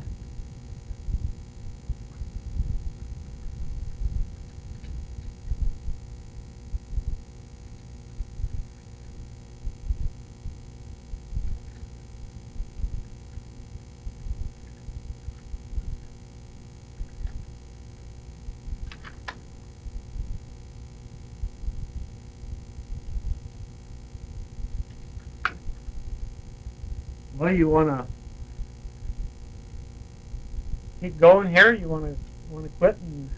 Yeah, I got to think a little bit to how we got in this position. We got back out on 11th Street again. Just catty corner from K&K. Oh, I worked over in Moline in the meantime.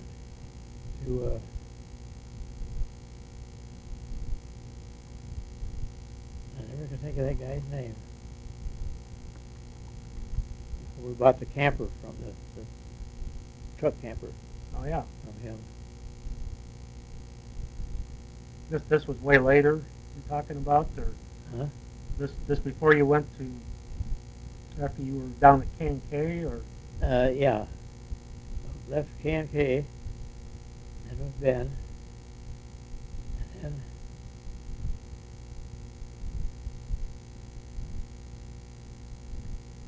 I forgot whether Ben wanted to go on his own. I think maybe that's what it was.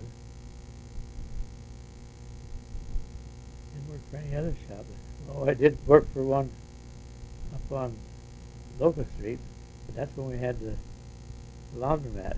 Yeah. Well, after you were at Brady Street there, Ben decided to move out to Arizona.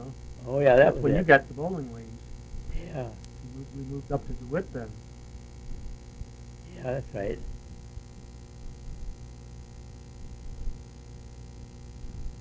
Moved up to DeWitt. We were there for 4 years.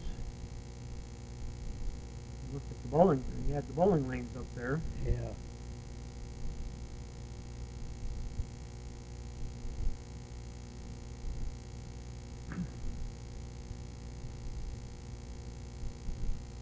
Yeah, that was a real good move. We had pretty good living there. We got to go on vacation Yeah. up to the mountains. We wouldn't have done that otherwise. It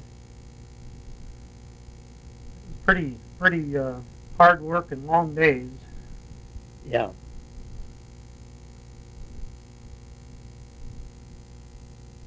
I remember lots of days when Mom had to work late and you worked late, and I was there all by myself at the house. Yeah. That's right. That big old house was a pretty nice house too. You maybe didn't enjoy it that much. Well, when we moved up there, we moved to that old apartment house. It was down there on 5th Street. I Yeah. think it was 5th Street. That old bag.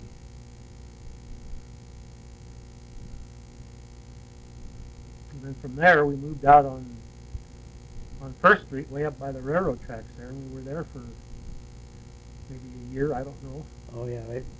Close to the church.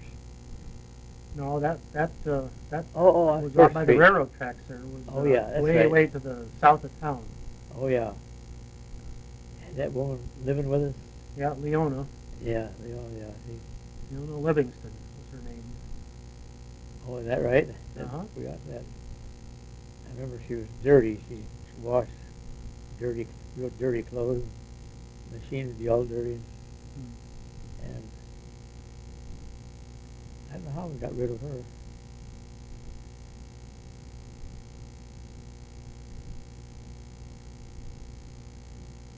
Yeah, that's right. I remember I had to walk to school from there, all the way Yeah. up to the old elementary school. That was a long old walk in the winter, I'll tell you. Yeah. It was down there near First Street. We were at First Street, and the school was probably up on, I don't know, 9th Street or something like that. Probably about 9 blocks up Yeah. there. Yeah. That school's gone now. They tore it down. Oh, is it? Mm-hmm. Yeah, that's right. I forgot. Of course, I wasn't involved in it that much.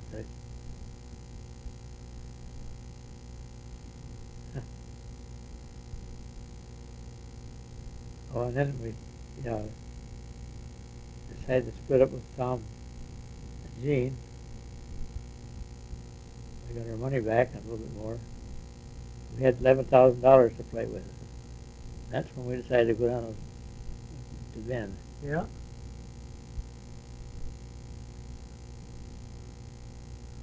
Yeah, you had that other guy in the bowling lanes there first. When you bought the place, Yeah. dark-haired little guy.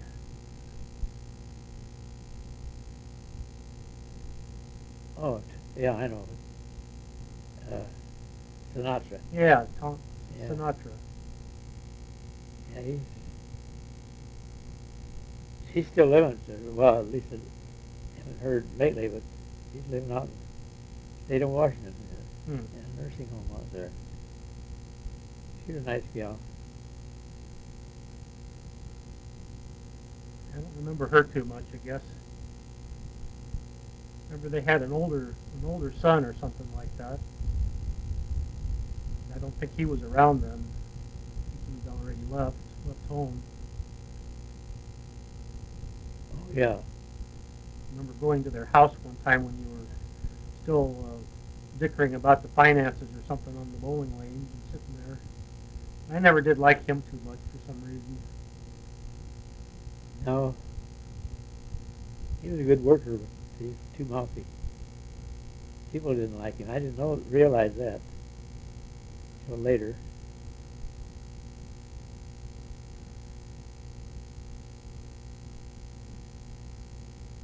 And then he left. I think I don't know if you gave him his walking papers or if he just left or what the deal was. But Tom Scott come in there then. Yeah. Tom and Jean, they were real nice. Yeah, I gave him his walking paper, Laura. He was giving me a real hard time one day in the office. I called him an SOB and grabbed him by his neck, collar, and walked him out of there. Hmm. He didn't fight back at all. It's a wonder he didn't. And later they come, him and Dorothy Wiesenberg, her real first name, of course she's married. They come down and apologize, and I never seen him again. You must have bought him out, or did Tom buy him out on Scott's? Yeah, Tom Scott bought into it. I think it was $11,000 involved. I forget for his share. He was all right, but he was too mouthy with the customers. I can remember one instance that a guy and a woman come in, and a couple of kids. They wanted a bowl. They come up to the counter, and Tom answered. They said, "Can we bowl?" And he said, "Well, you may bowl if you want to. I don't know if you can or not." Something like that. And the guy said, "I didn't come in for English lessons."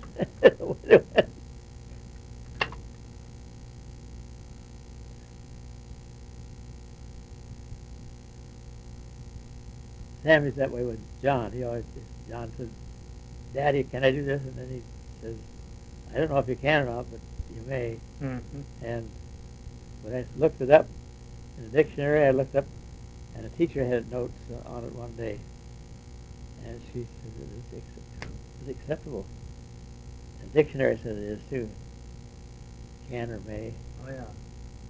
That all depends on how you're raised. It used to Yeah. not be acceptable. Maybe it is now.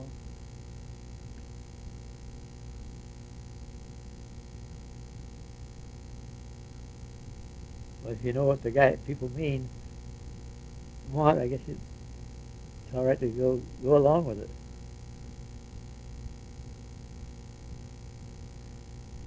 Yeah, then we got out of that place.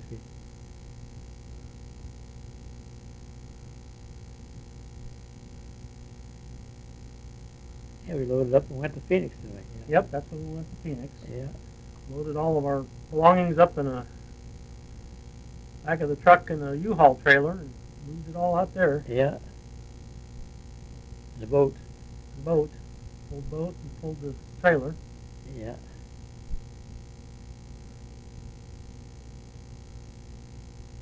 Always had something doing in her life somewhere. The dumb thing we did, they had a gas war in town. We filled up 50-gallon drum of gas, put that in the back of the trailer. Yeah. I think of that many times. You had a wreck or something. That'd been a hell of a mess. Oh, that'd have been a bad thing. Gas was really cheap then. Yeah. Golly, I think it was 15 cents a gallon or something like that. Yeah. We paid.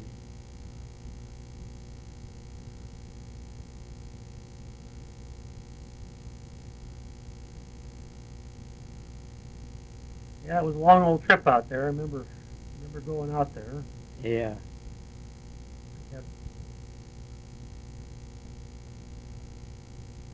Had a lot of weight on the thing. I think at some point, I don't know if this was when we moved out there or when we were just pulling the stuff out there. You had a tire go out on the pickup truck. On the way, did we? Yeah, I think it was with it going on the way. Yeah. I got some stuff that Mom had written about that. Oh. I got that all written up and saved. Huh. If you ever want to read it. Yeah, she was pretty good at writing notes, stuff like that. Yeah, she did a little diary as we were going out there on our trips and stuff on vacations. I think we went out there one year and hauled some stuff out there Yeah, and come back again. the year before. Yeah, That's when we hauled all the tools out. yeah. I think that's when the rim split on the truck or something. It was one of those split rim things, and it started coming apart or something. And talked in there about having to put your spare on there and driving through the mountains on your spare without another spare tire, and Mom was worrying about that. Yeah. All that weight on there.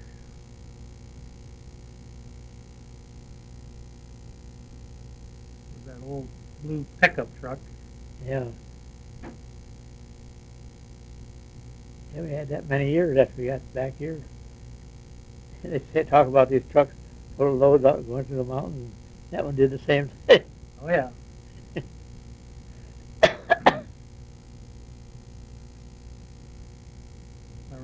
I remember moving out there too. I think we went down and visited Aunt Mert down in Keokuk. Yeah. We went across Missouri Yeah. and spent some time down there with Aunt Mert. And then we were driving across some highway in Missouri, and it must have been holiday. I don't know if it was what holiday, if it would have been Memorial Day or what, but you got stopped by a state trooper, and they said you were holding up traffic or something like that. Yeah. Wanted you to pull over every now and then and let people around. So we left that highway pretty quick. We took a different route. Went into Missouri, not Missouri. Next stayed out, and we stayed at a pretty decent motel that first night. Must have been. Yeah, he wasn't very nice about it either. Mm-mm. I said, well, a lot of times I can't even see her back there. And he was still holding up traffic. And I could see their point. Yeah, people get in a hurry and start passing. That's how they get in trouble. Yeah.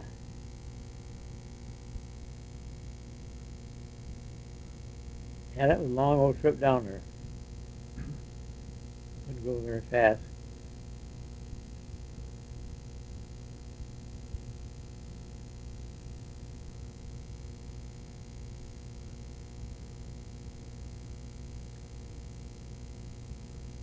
Don't remember too much else about the trip down there. I remember when we got there, we stayed at Marge and Ben's house for quite a Yeah. while. Yeah. And then you were, I don't know what you were doing, if you were doing that car wash at that time right away or if that was later. It must have been later. But I don't remember from there, after we left Marge and Ben's house, we went to a little, it was like a motel. We stayed in it must have been leased on a monthly basis or something like that. Oh, yeah. It was just a little motel, not very big. Had a little kitchen and a little living room. And not sure if it just had one bedroom in it or if it had two. But I don't know how long we stayed there, but well, it was pretty close to the time that it was starting to get time to thinking about starting school, oh, yeah. and decided we better get a house before school started so we'd have, could get residence and everything, get in the school that we wanted to be in. That's when you bought that little house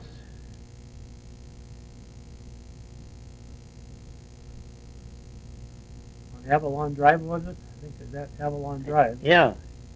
That's right. That was a real nice little house. Looked nice. I got pictures of it back in the computer room somewhere. Uh-huh. Had some date trees out in the front and some orange trees in the back, and didn't have a basement. It had a big garage though. Yeah. Good thing. You had all your tools and stuff in the garage there. Didn't have air conditioning. That was the one thing Mom didn't like it because it had the evaporative cooler in it rather Yeah. than air conditioning, and she was having troubles with her sinuses because of that. Yeah, that was miserable. And the day we decided to move, we just started packing. Talked to a real estate person and see if she could sell it for us, and she did. She didn't sell it right away, but after we got home here, Yeah, I remember the car wash. You worked up there mostly. yeah, I spent a lot of time up there. I don't remember exactly where that was at. It was a ways to the like north and west of where Yeah, we lived. right. Close to the next little town. I can remember that's where the Beatles come into town, and not far from the car wash. And people were loaded with cars. They parked in our lot. Then they couldn't get people in to wash cars. It was all jammed up. Huh? I don't remember. I guess I do remember something about that. I remember Mom and I would take him. I don't know if it was 1 day a week or 2 days a week. There was another little laundromat that was kind of like downtown someplace. Yeah, We'd go down there and clean. Spend probably a good half of a day down there just mopping floors and cleaning things up and all the other stuff that would have to be done.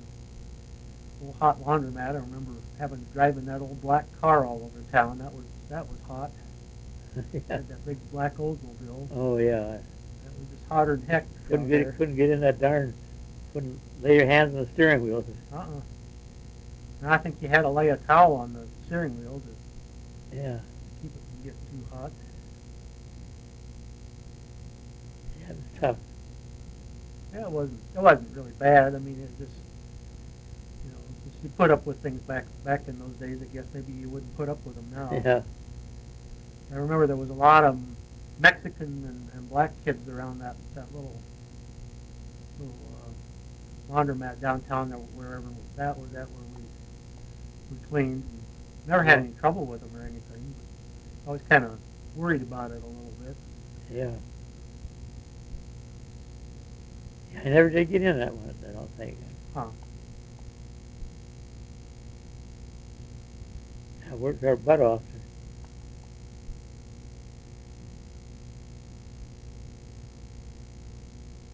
Of course, half the change was put back, wasn't even reported as income.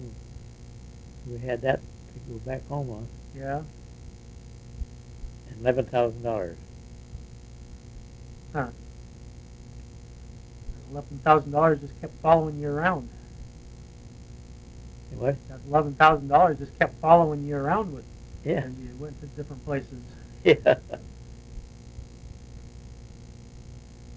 But, I started school down there, and I remember I liked the school down there real well. Yeah, that was kind of bad that we pulled you out of there, I guess. I don't know. Yeah. Yeah, it was. I remember getting packed up and everything, and coming back, and it like rained almost all the way back. This was in, well, it must have been late October or something like that when we come Yeah. back. It was cloudy and rainy. It was like the storm clouds just followed us all the way across the country. Dark, cold.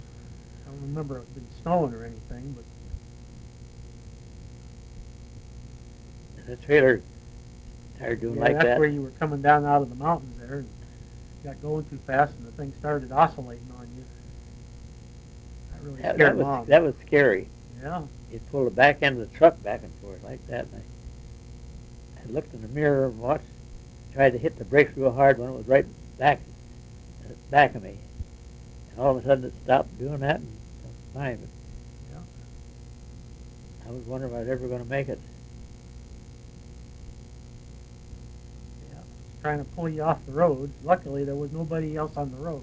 Yeah, Big old road going down straight down out of the hill, as I remember. You just let it. I just let it roll. Let it go too fast, and it was not balanced. Yeah, Didn't Mom. have enough weight on the hitch. She was crying and hollering, wasn't she? Yeah. You told her to watch the driving. Yeah. Yeah.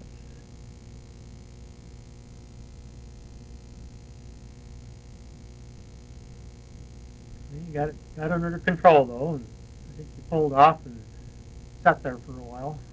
Yeah. I took and let hair out of the front tires, I think, on it, so it put more, the rear ones were caught carrying more of the weight, and it didn't do it after that. Hmm. The front tire was a little bit low. Huh. It was dual.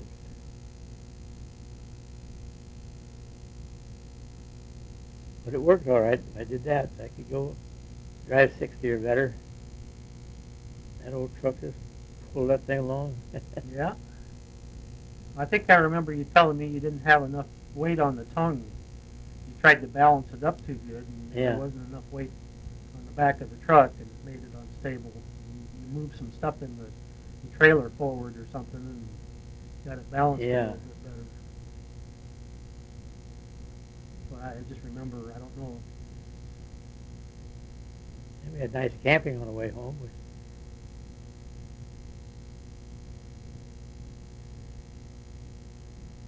Yeah. I shouldn't say crazy days, but you had to know what you're doing. Mm-hmm. We pulled right into Pete's house, backed the trailer up, and unloaded it right there.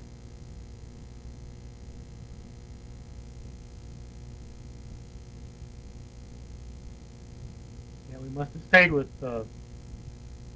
Grandma and Grandpa for a little while there. Yes. Yeah. And we got that little apartment there on Main Street in Eldridge, up above close to the butcher shop there. Just a little apartment that was up above. Oh yeah. Yeah. Didn't like that one too much. And it was pretty small. Yeah. Remember, I had the bedroom in the back there, and you guys slept out in the front, kind of by the, well, I think it was supposed to be a dining room or Yeah. something. Set your bed up in there. I think still apartments up there. Probably. Ran apartment, rather. Yeah. That wasn't too bad. No. I don't know how we all got all the stuff up there. Narrow little stairs going up, Oh, yeah. up there.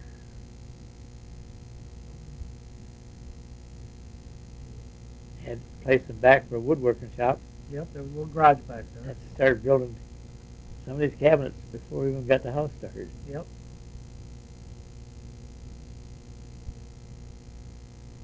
That was weird, but they were the right size. Lloyd lent me his book on building cabinets. Oh.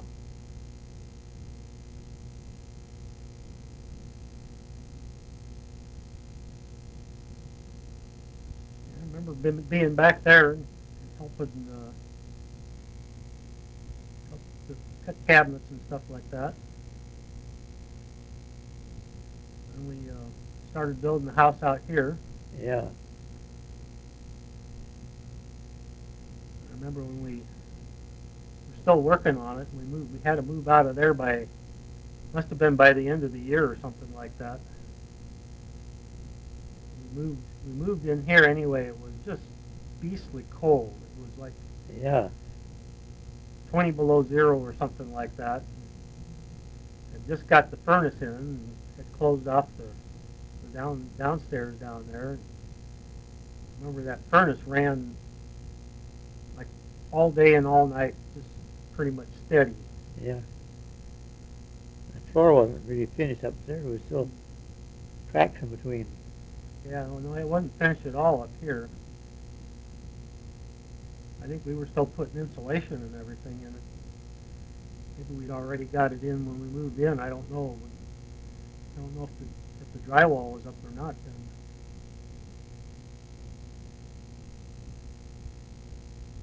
But eventually it warmed up down there and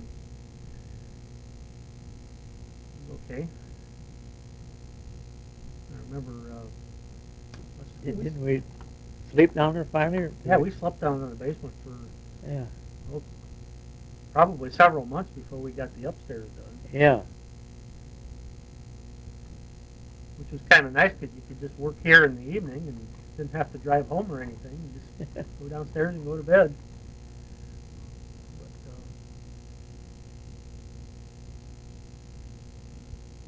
yeah, I remember lots of Yeah. things about building the house.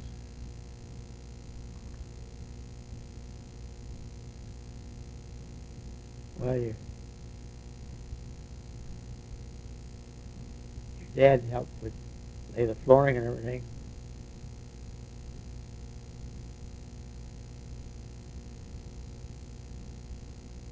And then they stayed here too after a while. Who's that? Your folks did. No, you're my folks. Yeah. Well, you're.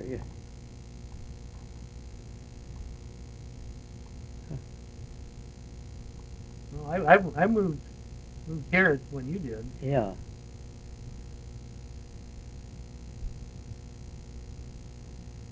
What I was thinking. I don't know. I helped work on the house quite a bit. I was going to school then. Because I went and helped on the house that he was building, or out there at the first house that you went in. Yeah. Yeah, you helped out there. That Yeah. was late. That was way later. Yeah.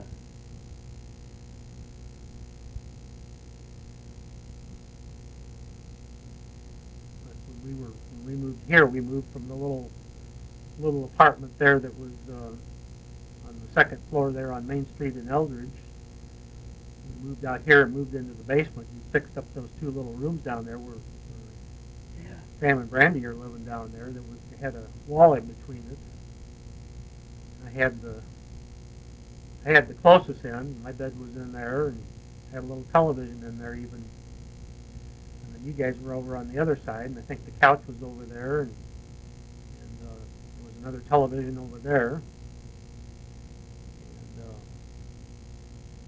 we were down there quite a while before we got the upstairs Yeah. done. It took quite a while.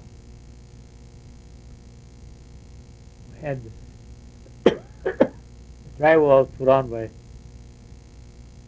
Pete somebody. He did the drywall. I decided I didn't want to do that. No, that's a lot of work.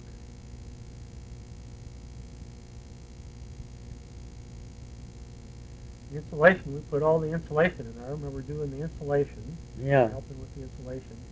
You remember how we insulated that some more? Yeah, Drilled holes in the wall. yeah. Used a vacuum on it and just sucked it right up out of the bag. Sucked it in the walls. Took quite a few bags. Yeah. Sure made a difference. That wall never been any problem. Mm-hmm. It needs to be painted on the outside. Barn red. Mm-hmm. I remember working on the fireplace. I mean, I didn't work on the fireplace, but I can remember him putting the fireplace in. Yeah. I remember he come in and he bricked it. That what was his name? Litland, that did all the concrete work here. Yeah. The guy that dug the hole in the garage instead of where it was supposed to be. Yeah. That was a mess. Backfill all that and let it settle in there. Didn't settle that much though. It didn't. We left it dirt in there for quite a while before we poured the concrete, so it Yeah. was all packed down good. But, he cheated you out of some money or something, or you paid him, and then he didn't pay his supplier, and Yeah. then they put liens on the house because of that. Yeah. It cost about $1,100. It cost me. Yeah. He did good work. I mean, Oh yeah. all the brickwork was all good, and concrete and everything. He did a good job. He just wasn't very honest, I guess.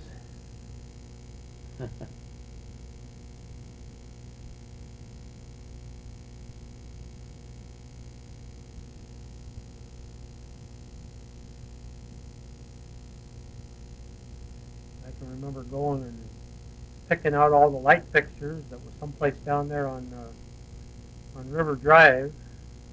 Might still be there. There's a place down there that we went in and looked at all the light fixtures and picked them out there. And I remember going into the plumbing place that was out there in Bettendorf. Oh yeah. And picking out Mom had to have her pink fixtures in the bathroom. She wanted pink, Yeah. and they had it. The plumber, I can't remember what his name was. Peterson, or the plumber that did all of the Oh. heating and plumbing Yeah. and everything. Yeah, I don't remember either. He's gone. Yeah, He died not too long after he did this job. yeah. Drank himself. Fell off a bar stool.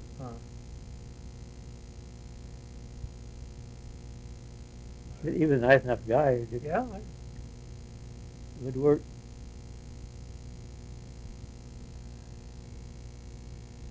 But this house has always been quiet.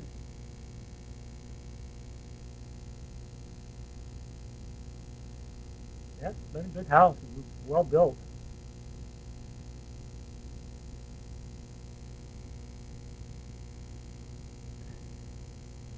Basement won't flood because it runs out. Open up the door and let it run out. Yeah, it's been pretty wet down there a couple times. I remember we used to get water in off of this stoop out here and run in somehow and get Yeah. down into everything down in there. Yeah. Ruined a bunch of stuff.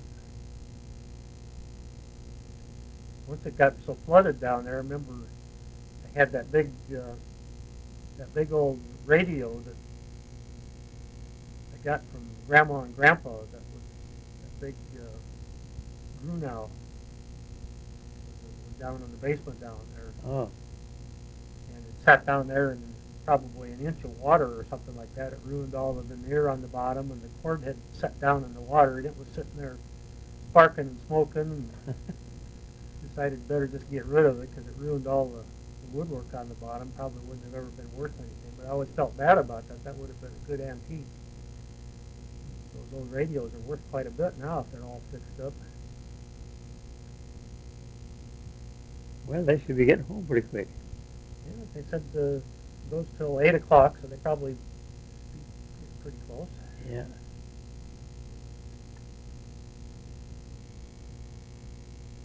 Well, can't think where we were now.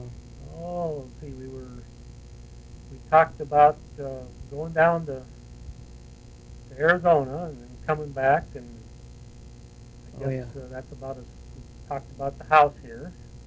I guess I think that was at the time after we got back here that you got into the laundromat. Yeah. Yeah, we come back here. We had a job at the arsenal. Norman got me a job, and it was about a day late. And I forget what the job was. Something to do with tools. So that went down the drain. Thanksgiving, we got home pretty close to it. Oh yeah. Yeah, been kind of an eventful life. Never any, no dull moments.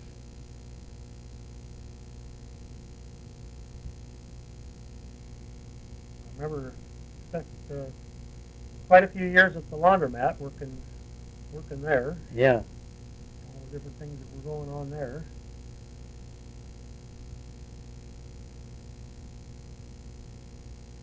Cleaning, pressing clothes, and fixing wash machines. And I remember going in there helping repair the tiles on the floor. yeah.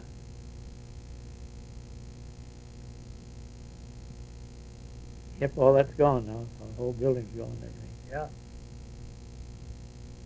Bank and all. Yeah. We had all the coin machines, and every week we'd bring all the coins home. We'd have to count them and wrap them and Yeah. put them in bags and stuff like that. And one day the government announced it was doing away with silver coins, and all the silver coins all disappeared, pretty much just overnight.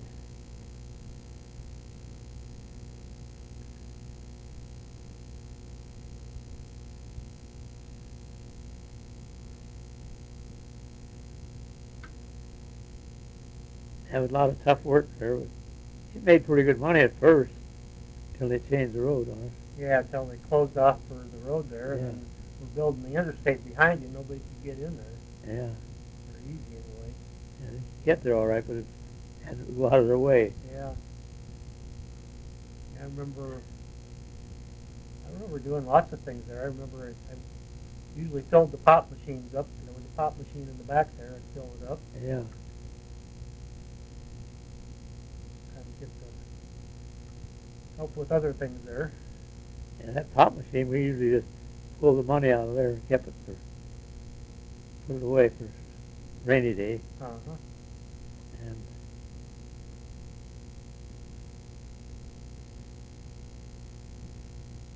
yeah, it was kind of a tough place. Isla had to work pretty hard. But Yeah, she did.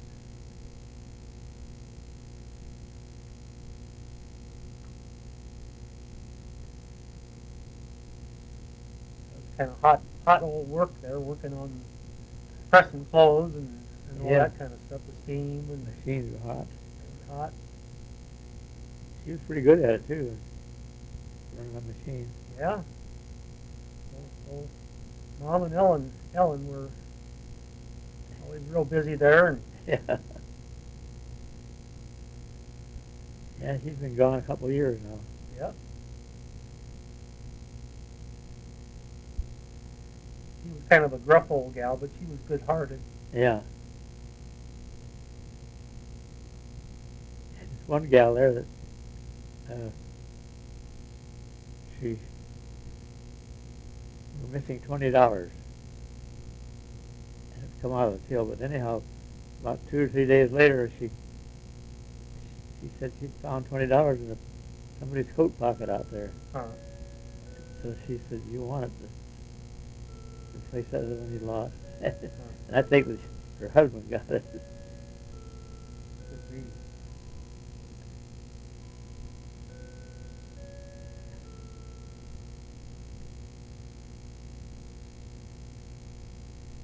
Well, you want to, it's 8 o'clock, you want to call it quits here for tonight?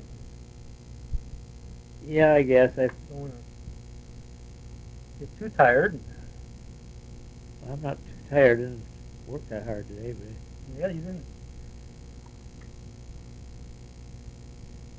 Well, we'll shut it off here then, I guess. okay.